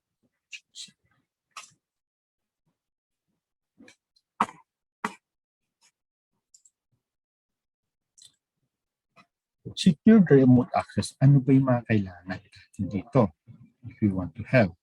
Especially, may mga iba tayong mga university or schools na they must have a remote servers. Meron silang mga remote servers na doon mag-access ng mga students. But before doing that, they need to install this kind of VPN on their computer para makapag-connect sila sa remote server. Ganun po yung nag-uusap yung dalawa. Ito si remote server, ito po si client. Diba?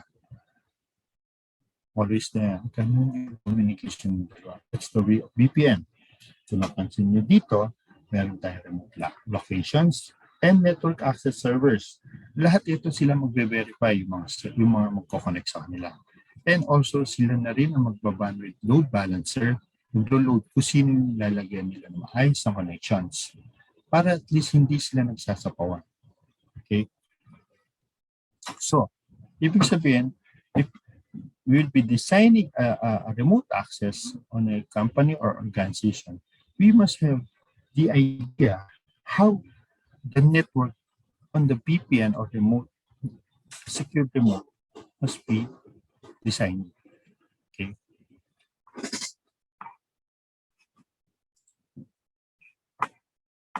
What are the ways ba in doing a remote access? How to secure? Okay, remote assistance po. These are the AnyDesk, TeamViewer, Real VNC or Ultra VNC. Okay. Ito yung mga merong computer sa school or sa company, tapos gagamitan mo siya ng AnyDesk, tapos you just type the anydesk.com and then lalagay yung password and username, and then you can able to go into the office using internet. Is it secured? Probably yes, but that is a basic lang. Hindi pa siya yung pinakailalim. What if bangko yan? What if kuryente ang pinag-usapan, water yan? Of course, they will not be relying. Ito mga remote assistance. Usually, we are using the remote assistance to assist our customers or employees working at home, tapos hindi sila makapag-connect sa VPN. Pero meron silang internet. So we will be asking them to go to AnyDesk, Ultra VNC, or Real VNC, and then we will connect with their computer. And then kami ang mag-set up ng VPN nila. Yun po ang way namin, remote assistance. Okay? VPN connection. VPN connection is a network of remote access server that must be permanently connected to the internet. Okay? And at the same time, we have a VPN client that's the one that's communicating with the remote servers network para at least maging successfully connected yung dalawa. Okay? Sometimes we have a VPN of IPsec VPN, or we are paying sophisticated VPN. Okay? Aside to the client that it installed, we have also a server side. Okay? Para at least nag-uusap kung ano mga protocol ang gamit nila. Or ano yung mga language. Example, this is the VPN server. On my right one. Ngayon, si client naman, eto si client. Okay? Pag sinabi niya, okay, mag-usap tayo using Arabic. Okay? So, nag-uusap sila ng Arabic. Ngayon, kung yung hacker, kailangan niya muna i-trace kung ano yung pinag-uusapan, ano yung language nila. Nag-uusap na sila ng English, Arabic, Italic, or Kapampangan, or Cebuano, or Chabacano. So, may hirapan si hacker na mag-check muna. Kasi una niya munang alamin kung ano yung language na gamit nila. Ano yung dialect nila. Ganun po ang explanation kapag pinag-usapan ng VPN. So, meron ka dito sa server na tapos meron ka dito sa client side.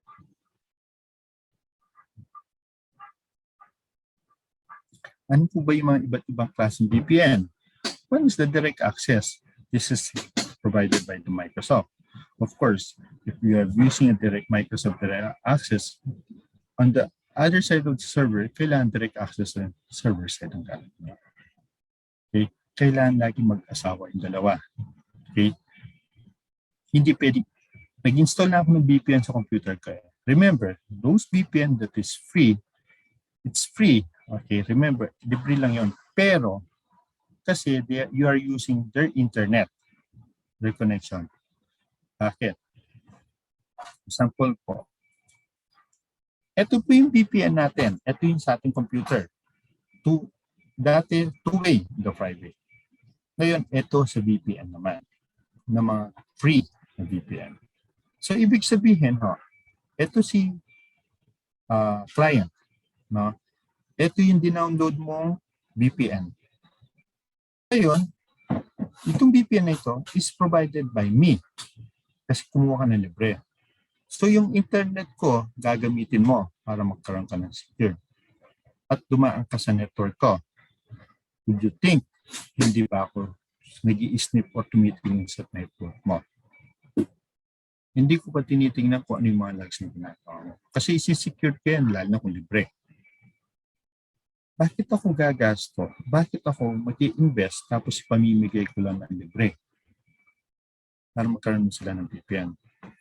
Once you're able to connect, nag-uusap na itong dalawa at eto na si ako yung magko-connect dun sa gusto mo at mag-secure kay Facebook, kay Shopee, kay Lazada. Ano ang gain ko as libre? Marami po. Diba?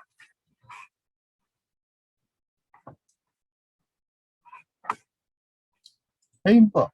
Most of the companies right now, okay, they are using a virtual desktop infrastructure. Parang even I'm using a Mac, I need to go to the Internet Explorer. And then from the Internet Explorer, maglalag ako doon, tapos meron siyang virtual desktop na lumalabas. Ibig sabihin, merong Windows mismo sa Internet Explorer. Parang nasa office na ako.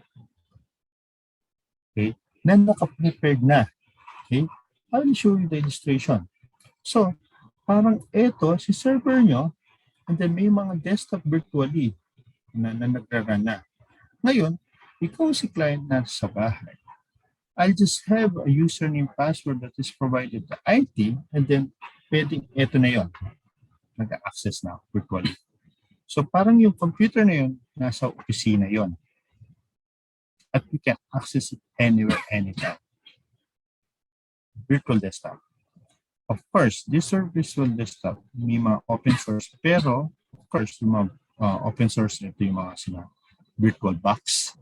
No? Mga estudyante natin, alam nila yung mga virtual box, or even yung mga IT guys natin na umpisa lang yung virtual. Imagine the virtual box, parang you are providing a remote to them. At mayroon silang sarili, di ba? Can I have a lot of virtual box in my computer? Yes, as long as kaya ang memory mo at saka ng yung processor mo, di ba? Of course, your hard drive. Ngayon, ano yung mga nasa market? Ito Citrix Virtual Apps. Ito Virtual Horizons, na ito Microsoft RDS. Okay?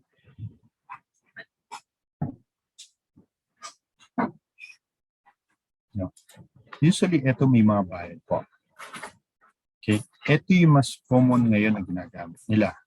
Ito yung mas sikat ngayon, yung mga virtual box po. Virtual desktop infrastructure.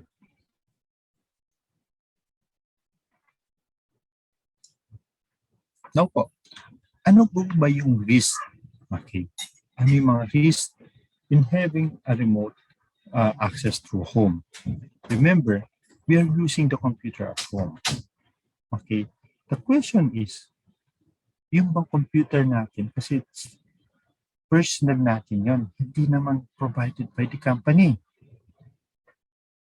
Are we using the updated or using a pirated software?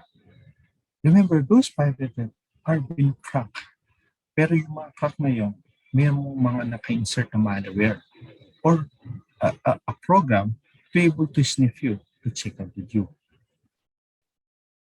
Is your malware or antivirus at home using your computer is updated or not? Let's check that one. Lagi natin tinatandaan po yun. Second, Do we have a password on our computer at home? Or anyone can access it. Once nag-in na yan, nag-on na yan, automatic, wala na user and password. Kasi, kung walang ganun mga yun, automatic may mga virus tayo nagko-connect tayo sa opisina. Okay, pwedeng magkaroon ng problem din ng opisina. Lack of physical security and control. We are working at home. Do we have a physical security? Or, example, if I'm a finance manager and then I'm doing payment, yes, we trust those people at home. But sometimes there are some data that hindi nila pwedeng makita na or i-share sa kanila. Example, if an HR, uy, ang taas pala ng sweldo ng boss mo, ang taas pala ng sweldo ng kaibigan ko. Nakikita nila yan. Easily. Diba? So, yun ang tinitignan po natin. No? And also, yung ating connection, as I said, are we connected at home? And how we are connected? Paano security ng home natin, yung ating internet? Yun yung mga risk po na tinitignan natin. Yun din yung isang side na tinitignan din as a IT administrator of the company.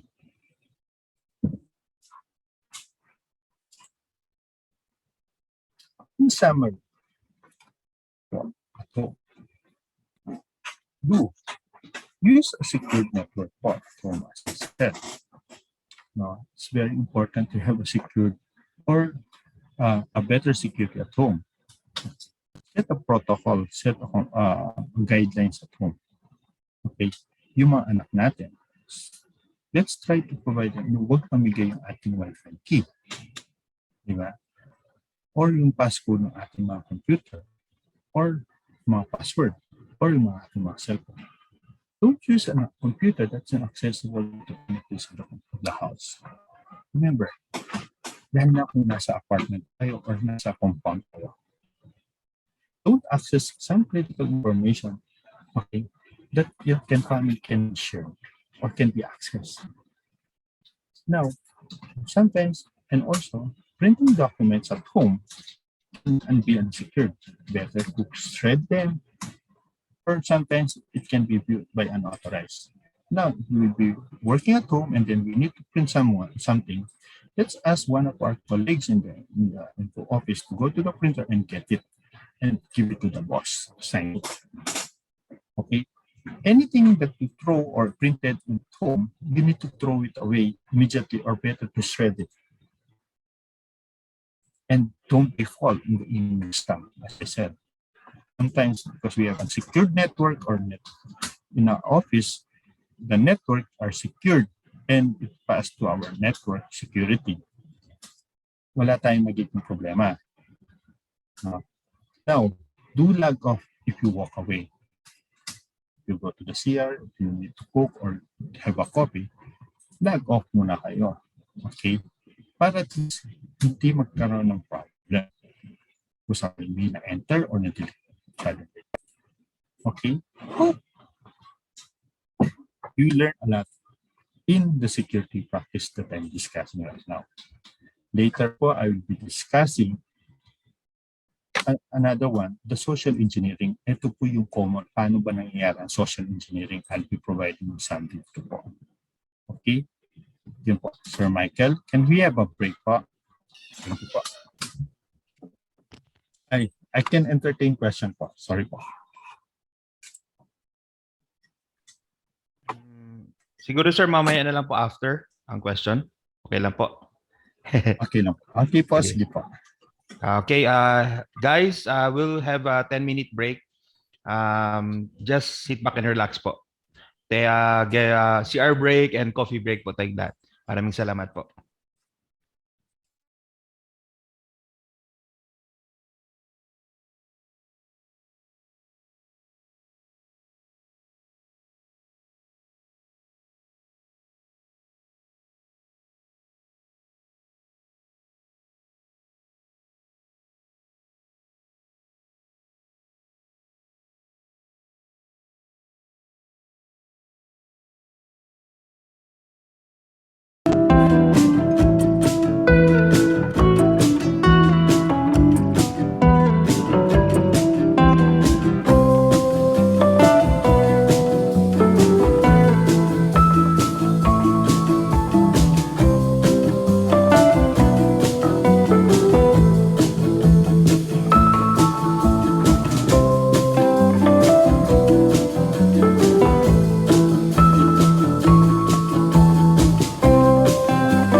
All right. So, we will start again. Kumusta po ang ating coffee break? Yan. Okay lang po ba? Coffee break? Can I have a one kung sinong ready na? Okay na okay. Okay lang, sir. Yan, ready na po lahat. Engineer Rogelio, sir. Okay, I think... Hi, sir. Hello, sir. Opo. Ready na po sila, Opo. sir. Thank you po. Sige po. Sir, pwede tayo mag-test muna ng video, audio and video kasi may mga video akong ipe-present na mga ating actual para at least Sige po, magka-idea sir. ang ating mga kung lalabas pa siya. Sige po, sir. Yes. Test ko po kayo. Sige, sir, kulay na.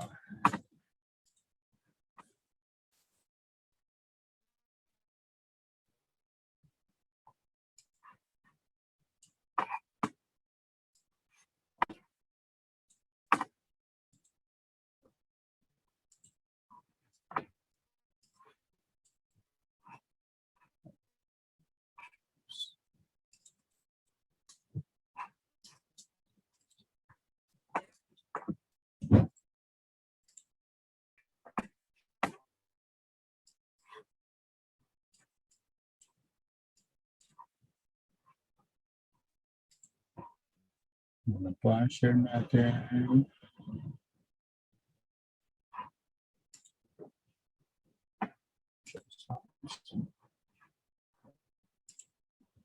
Nakikita niyo po ba yung screen ko, sir? Yes po, sir. Yes po. Yes. Kung nakikita niyo rin po ba yung video? Yes po, sir. Maliit lang po. Okay. Search natin. Okay. Okay.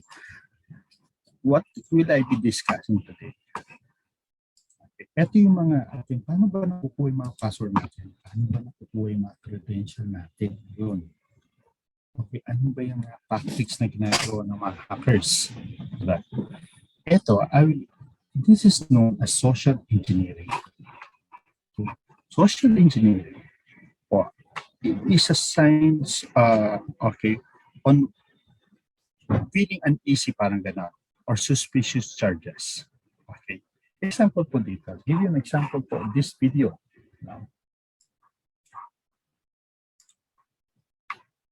It is my dog's name and the year I graduated from high school. Oh, what kind of dog do you have? I have a Chihuahua Papillon, And what's its name? Jameson. Jameson. And where'd you go to school? I went to school back in Greensburg, Pennsylvania. What school? Hempfield Area Senior High School Oh, when did you graduate? in 2009. Oh, great. It's like my cat's name and then just like a random number. Okay. But As you had this cat for a while? yeah, she's my childhood pet. Aw. And what's her name? Her name is Jolie. Jolie. So like a password of yours would be Jolie and then a number. Yeah. Like number 1. Like my birthday, Oh, when is your birthday? June 12th, Oh, nice. And what year were you born? 95. Oh, great. So Jolie 6 12 Nine. 95. Yes. Got it. So you mean to give my password right now? No, I cannot do that. But we all want to know what it is so we can tell you if it's strong or not. Oh my goodness. Let me think. Okay, one is Tel Aviv. Yeah.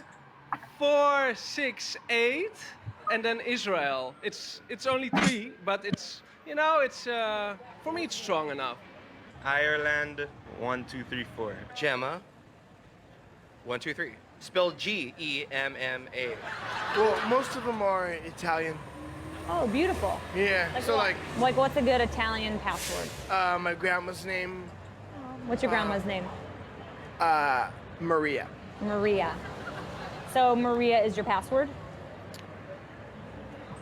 Oh yeah, now you know my password. Oh yeah. Okay. I need a comment on this one, sir, from one of the panelists, the one I'm seeing right now. I think Sir Jed, can you try to comment on this one? Ano yung masasabi mo dito, sir? For me, sir, it's like, parang sabi nga ng mga tao, sir, sa audiences natin, parang budol-budol po daw. Budol-budol na ninanakaw na, yeah, it's like a social engineering in which ayaw mo siyang bigyan ng password pero merong silang ways na maging para mag-open up ka sa kanila. So ganun po, parang ganun yung naintindihan ko po. And ang sinasabi po ng mga ating mga kasama is budol-budol, indirect questions, and then tricks. Makuha lang ng simple information sa simple trick question. So, social engineering strategy daw po. Yan po.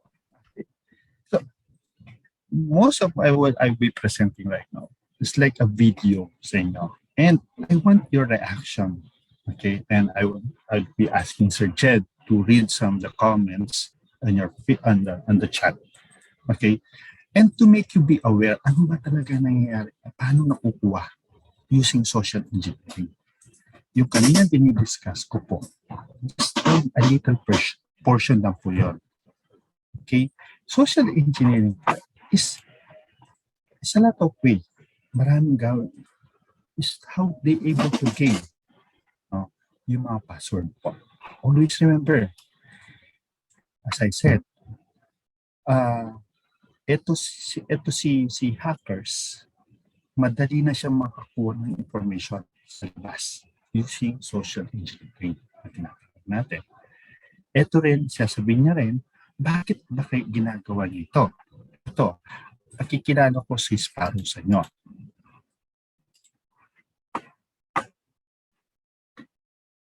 My name's Sparrow. That's not my real name. It's just an alias I use to remain anonymous online. I'm a hacker. It's how I make a living. A lot of people out there can't spot my tricks, so I can con them into doing what I want. Let me walk you through some of my tradecraft. I'm not a spy or political activist. I'm a money-motivated hacker. There are a lot of other types of hackers, but we all use similar tactics.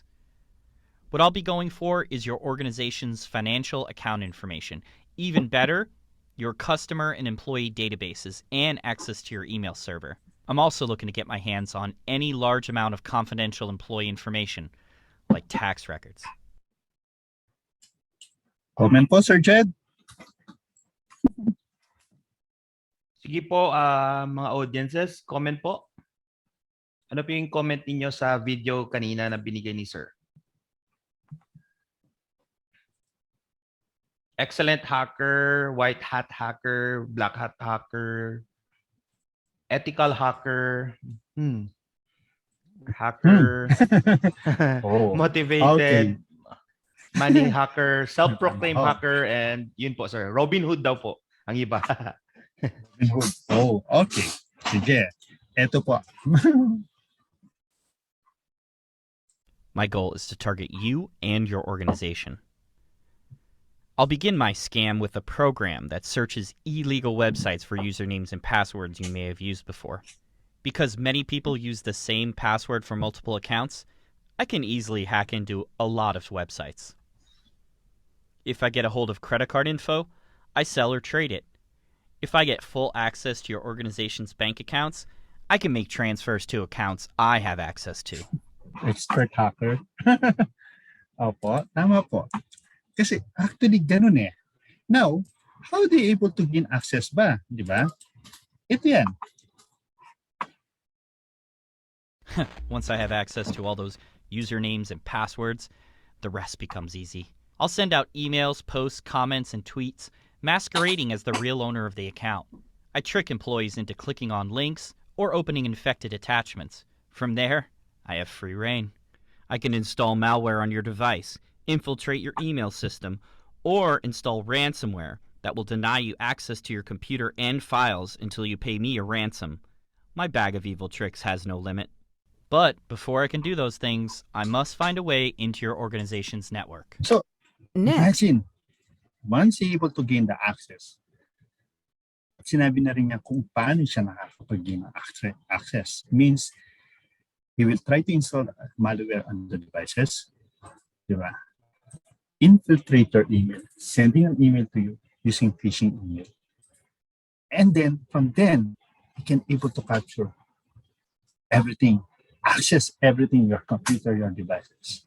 And then, able to see kung ano yung mga ginagawa mo, ano yung mga ina-access mo on your smartphone. Okay? Now, on this next slide, I'll be providing you paano ba niya nakukuha yung mga information, paano ba siya nakakapasok, di ba? Ito, one of these ginagawin is the tailgating. Okay? No? Together with this one, okay?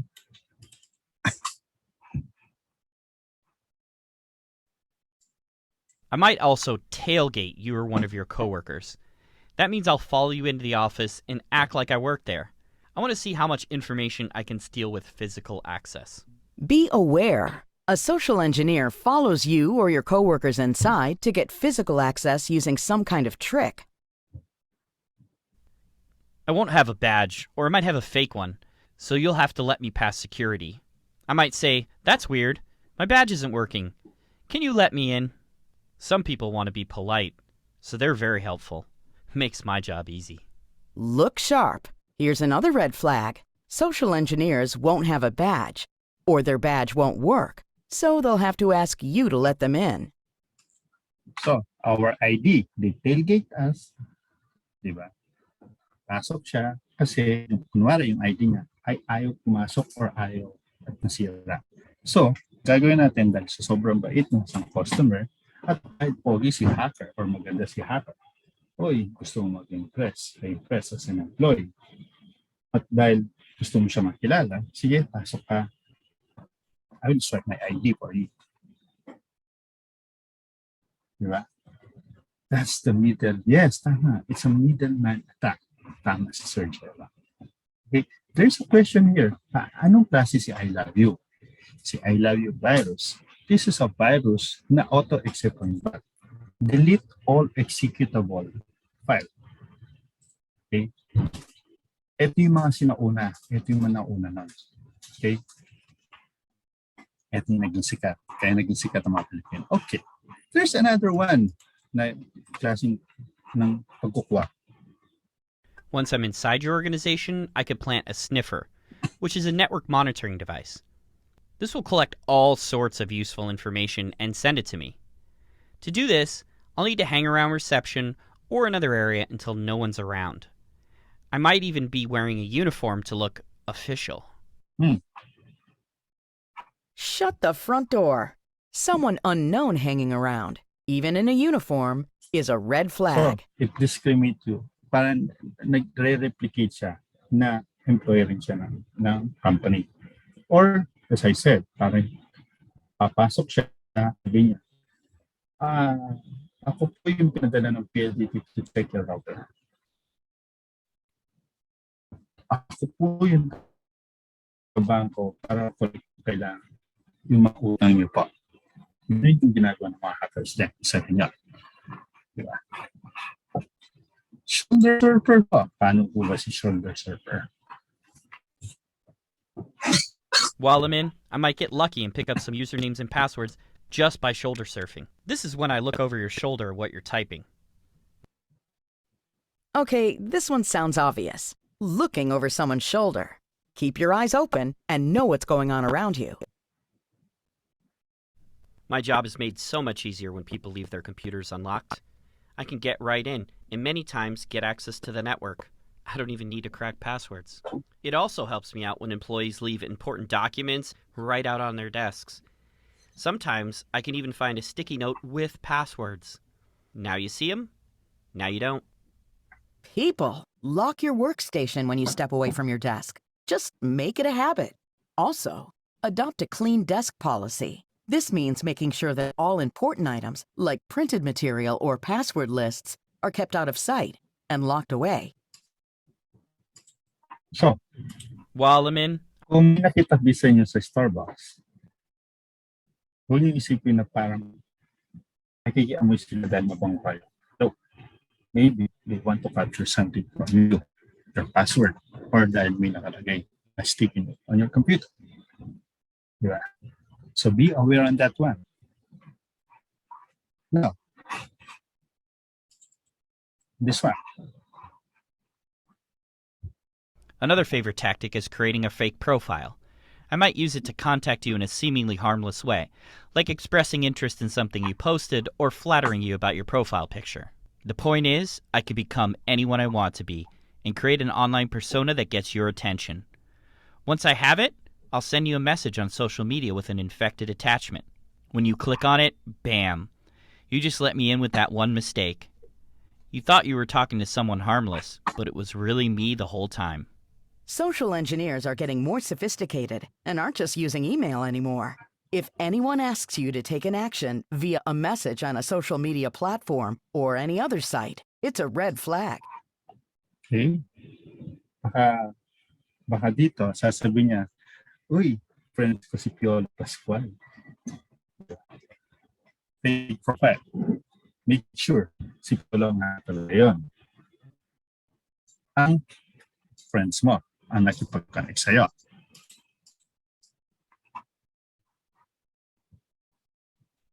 After that, I'll seek out details specific to your organization. Social media is perfect for this. Maybe I'll see that your organization just merged with another in your industry. With this basic info, I can create a message that will be very effective, unless you know what to look for. I'll send you a phishing email, disguising my email address to make it look like it's coming from your HR department.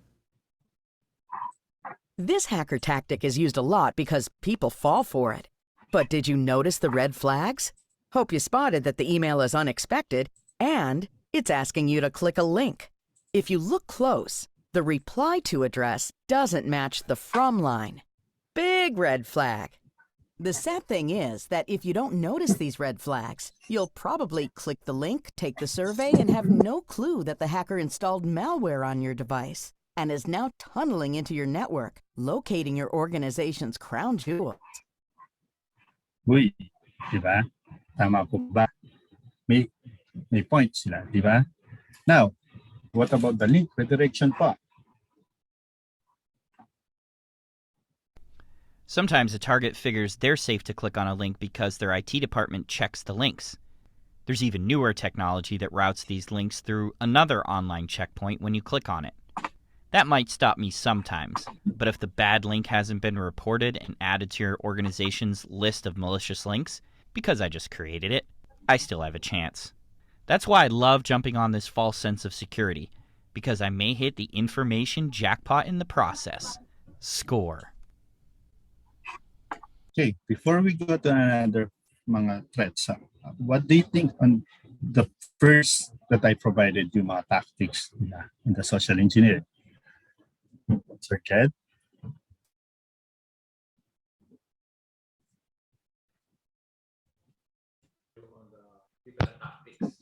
Okay, audience, what are your different point of view for the different strategies po ng ating nagtatry sa atin ng mag-social engineering?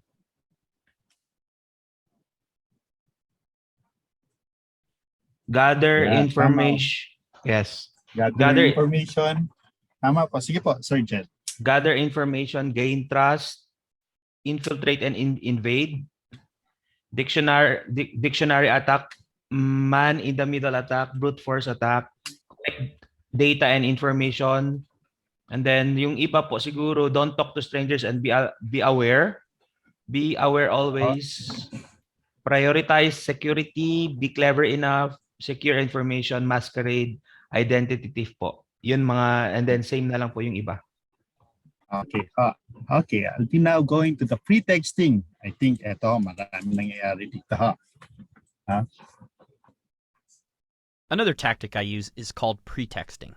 This is where I use a made-up scenario to gain your trust and get the information I want. For example, I'll call you and pretend to be on your IT team. I'll tell you that we just rolled out updates and I need to validate a few things on your workstation. I mentioned that I'd work with Steve, the manager, and I've known Chrissy in finance for years, names I found when I was researching your organization. Hold it. There are some subtle red flags here. Let's see if you noticed them. First, IT is calling. This is odd. IT doesn't usually call. Read the fine print here. Did you notice it? Someone you don't know is name dropping. A favorite hacker trick. Now, sikat po ito. While I have you on the phone, I'll ask you to visit a website that'll install malware on your workstation just by landing on it. Jackpot.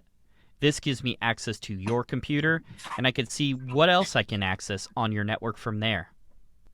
I might also make a scam recorded message and send it out to many people as a robocall. This is called vishing, which means voice phishing, get it? Like phishing using my voice or even an automated voice to make it sound official. The biggest red flag is that you are being asked to take an action, visiting a website, and this could put your whole organization at risk. Digital budol-budol. Ganda ho na na.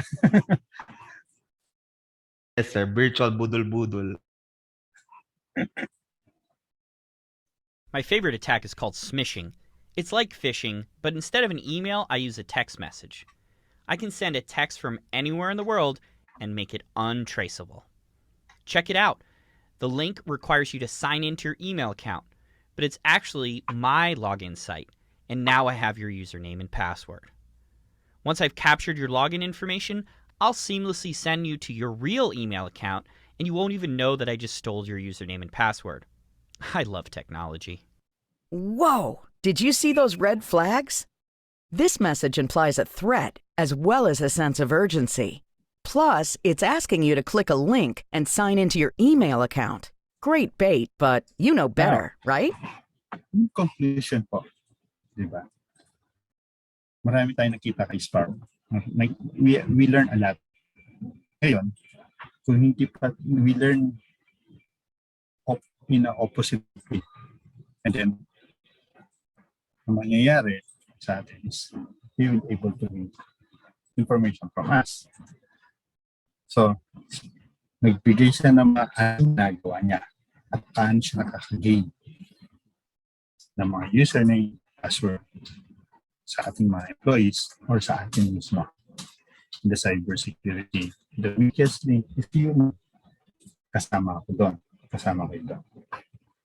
Okay? There's a lot of way to able to gain access. Sometimes our employees, ibisita tayo sa opisina, and then, sabi niya, pare, pwede ba akong mag-isuyo? Kailangan ko mag-i-email sa aking boss. Ang gagawin mo, gagawin mo yung computer mo, and then, para makapag. Pero you are not aware. Ano ang ginagawa na niya kagad? Or are you already secured on that one? Or nag-access na siya ng files? Pare, pwede ba akong mag-insert ng USB sa computer mo? Kasi para at least mapadala ko itong file sa boss. You need to be aware. I'm not telling you, don't be katiwalaan sila. But you're trying to secure your job. Your credibility as a person.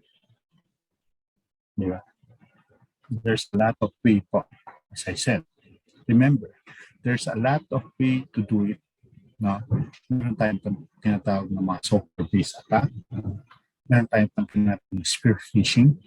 Tapos meron tayong mga landscape po. Maraming way yung ginagawa dito.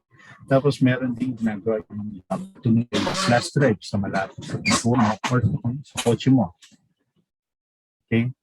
Example, a flash drive that they will be inserting na kunwari nahulog na flash drive near on your computer, near on your car. No? And then, ang gagawin mo yun, uy, yung flash drive, wow, 256 gig yung flash drive. Wow, social. You try to insert on your computer but you are not aware na siyang malware yun. To able to capture what are you doing on your computer.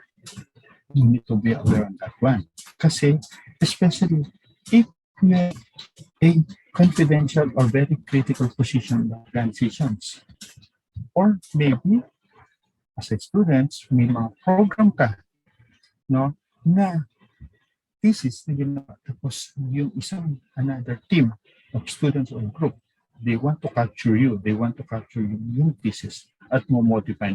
They can create a program like that. Okay? Yun po yung mga ginagawa ngayon ng social engineering. Always remember that mga yun. Okay po? Hope you learn on my presentation po on the social engineering po. Salamat po.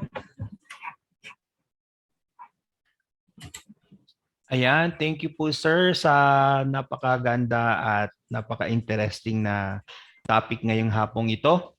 And Maraming salamat po sa lahat na nag-join. Ngayon po ay share ko po aking screen. Dali po. We will go to our question and answer. Sir Easy, kayo po ba yung magpo-post ng ating questions?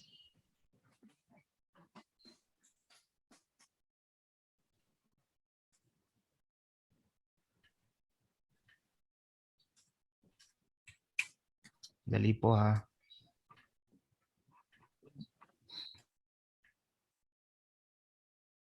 Sir Al, okay. Andun na pong question. Okay. Sir, eto po yung mga questions nila po. Does VPN web activities from a local router? Does VPN hide web activities from a local router and router logs po? That's our first question. Okay. VPN can hide activities. Well, actually, on the local router, it does not mean it hides. Kasi anything that pass to the network, and then the network is very sophisticated yung devices, at meron siyang log analyzer, you can able to capture everything what everyone is doing. Okay, on the network. Okay, kasi dinaan niya dun sa network mo. Okay, dumaan siya dun sa iyo. Parang, remember, it's like yung daan, tapos may mga pintuan, kahit anong gawin niya, lahat ng dadaanan niya, parang dalawang pintuan, dalawang gate sa isang daan, kung anong ginawa niya dun sa daan na yon, okay, kahit nag-hide siya, kahit parang ginagawa lang ng VPN is parang ginyakit ka niya, sinumbrero ka niya, at parang binigyan ka na ng glass para hindi lang siya makilala. Pero dumaan pa rin siya sa network mo. Dumaan pa rin siya sa network, sa daan mo. At lumabas siya dun sa dulo. So it can able to capture yung logs mo. How many steps did you? Pero hindi ka lang niya nakita yung itsura. Ganun po yung klaseng VPN. Now, if you want to hide the activities, is by a sophisticated VPN or to have a good communication to the network now. Okay? It does not guarantee po, lalo yung mga open source or free. Okay, that's why we have a VPN sophisticated and to make it secured. Now, parang case-to-case basis so ang VPN. Now, what if nasa isang internet cafe tayo and then we need to hide something, especially pag yung ating mga browsers mayroon tinatawag na cache. In the Google Chrome meron tayong incognito tinatawag.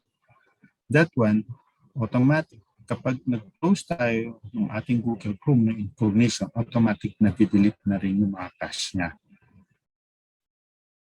Yung nagandahan if you want to hide your web activities.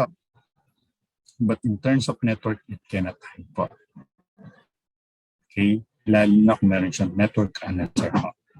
Or your computer have a systems, especially in our organizations, na meron tayong tinatawag na mga analyzer. So it can able to check or meron tinatawag na DLP, the Data Loss Protections.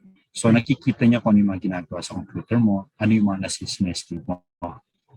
Kasi yung mga companies, they are investing a lot of things to secure their data, to secure the computers, to secure the resources, hardwares, or anything. Kahit sasabihin nila is private yon, confidential yon, personal information yon, or labag yon kasi on my confidentiality. No. Who provided the equipment? Who provided the laptop? The company, the organization. So, ibig sabihin, kami may hawak yan. Anong gawin namin, kami dapat responsible. Who provided the smartphone? The company or the organization.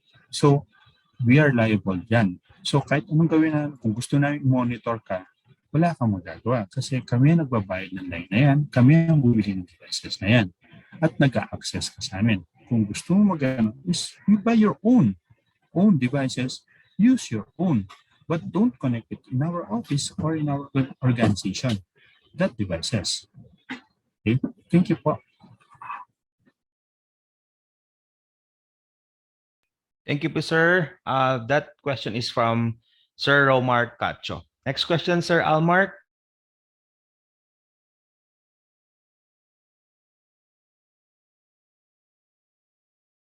Hi sir, yan na po ang second question natin.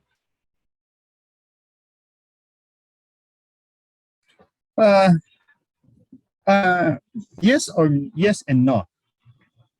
Okay. Anto. In yes and no po ito, pero kasi kung monitor po nila ito, mauubsan sila ng mga storage nila. Yung ating mga telco. Okay. But they pinpoint to one. At the same time ho, meron tayong existing law, no, sa mga telco natin na bawal po yung parang ano ito, yung they are listening, yun.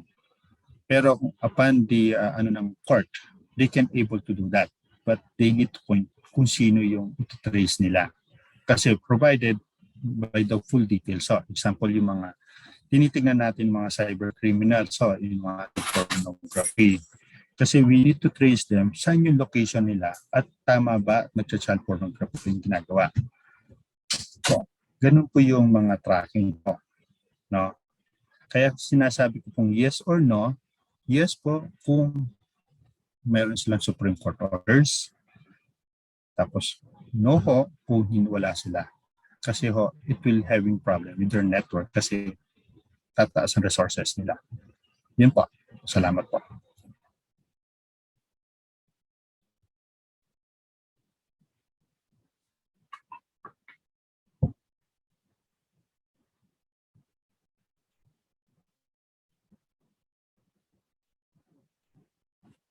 Okay po.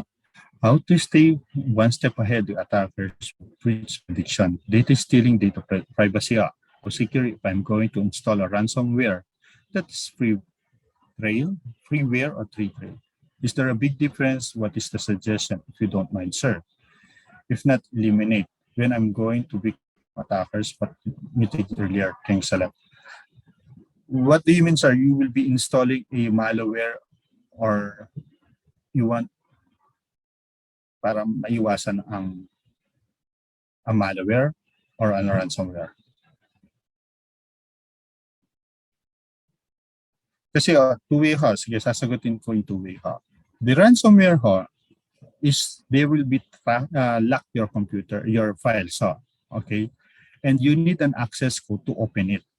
And the hackers or the one that developed the ransomware, siya yung magbibigay ng mga password. Example ho, just to make it easy, there are some zip file. Okay, kapag nag-compress tayo, pwede natin ilagyan ng password yon.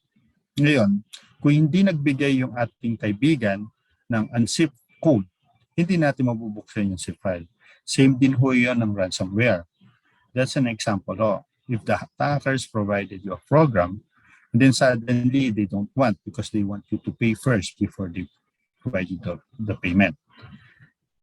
No, data stealing under privacy. There's a lot of way naman po illegally, okay, if you're an organization, okay. You ask your IT to install or purchase a data loss prevention system. The data loss prevention program or system is this way to able to get all the files or all track the files, okay. Ganun po yung data loss prevention. At the same time ho, masisecure din dito yung data privacy. Example ho, in data privacy. If an employee has been victimized by a email phishing and then she plans to send the file with some of the personal information of the employees, automatic ko magpa-flag yung system ng data loss kasi hindi niya masisend ng victim yung mga personal information dahil mayroon naka-equip yung company ng data loss prevention program or system. Okay? Never create a ransomware po, sakali po. It is illegal ho. It might happen na pwede kayo makulong kasi because of the cybersecurity and part po yun. Thank you po.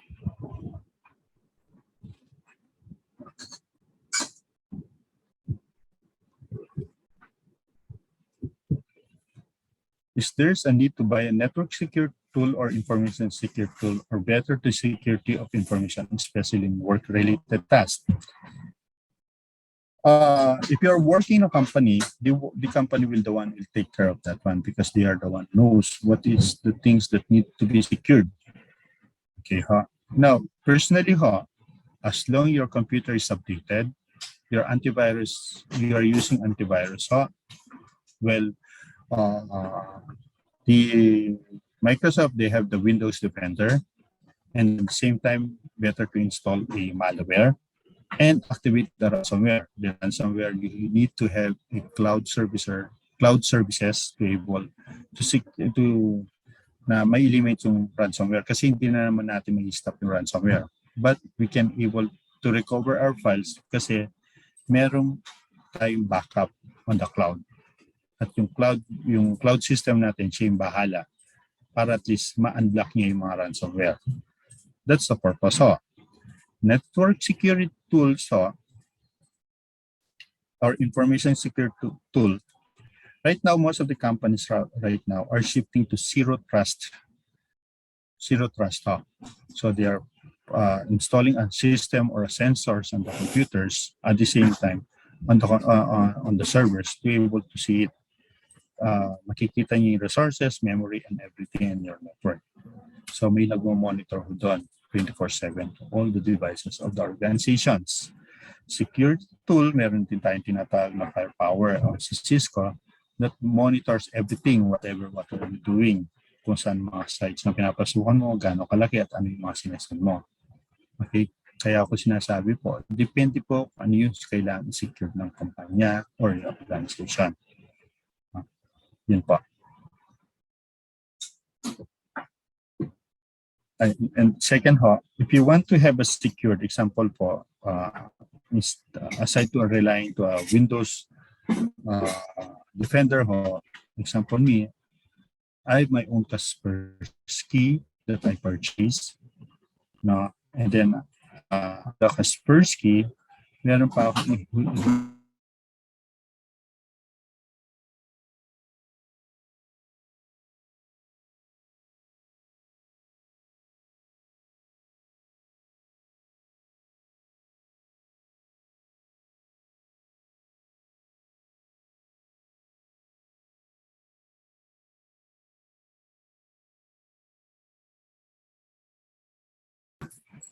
Thank you po. Next question po.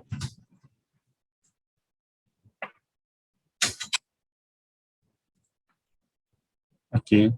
I unfortunately subscribe to a certain site po. They always keep emailing me to answer this survey. I try to unsubscribe the sites pero still keep email me. The Gmail po, sir, is already vulnerable.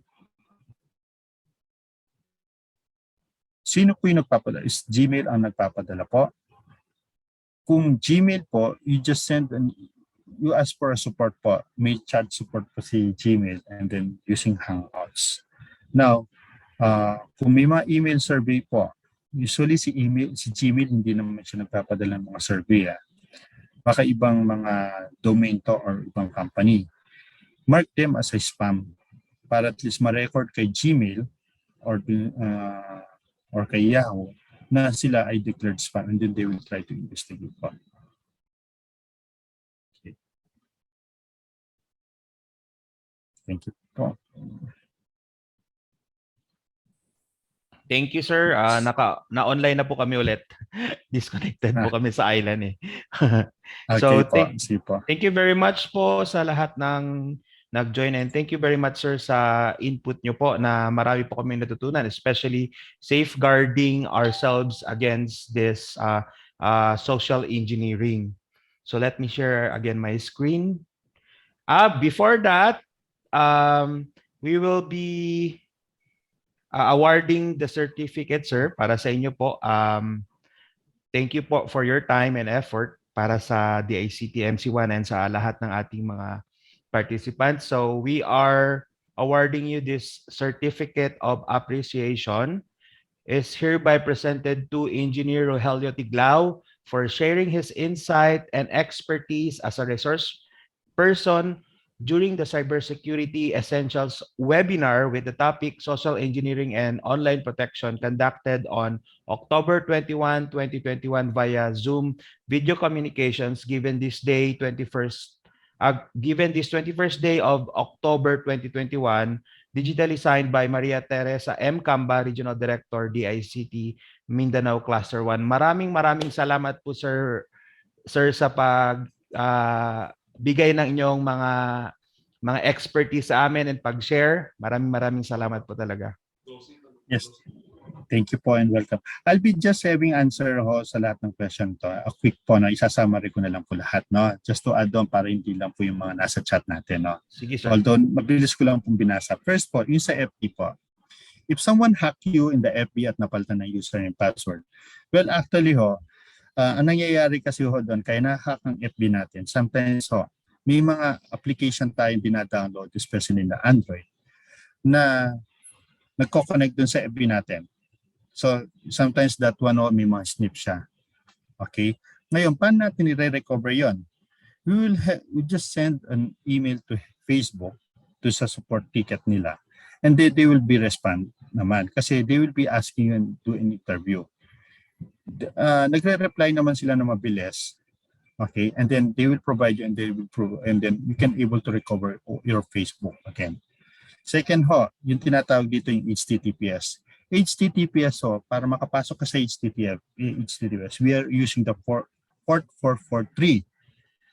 Okay, kung titingnan niyo po yung HTTPS in the online, in the kay Google or kay Wikipedia, 443 po is HTTPS. Okay, it does not mean po secure po yun. There's another port po, another level lang po yun. Pero if the server ho na gumagamit ng HTTPS ho is parang example si banko ho. Meron tayong tinatawag na mga socket layer ho yon. Okay, they need to buy that one. Okay, and also someone will verify. Example si VeriSigns, no, mga certifying body, tapos titignan nila yung system. Ngayon, kung hindi sila magbabay ng mga ganon, tapos gagamit sila ng mga 443, makikita nyo dun sa URL, HTTPS pa rin.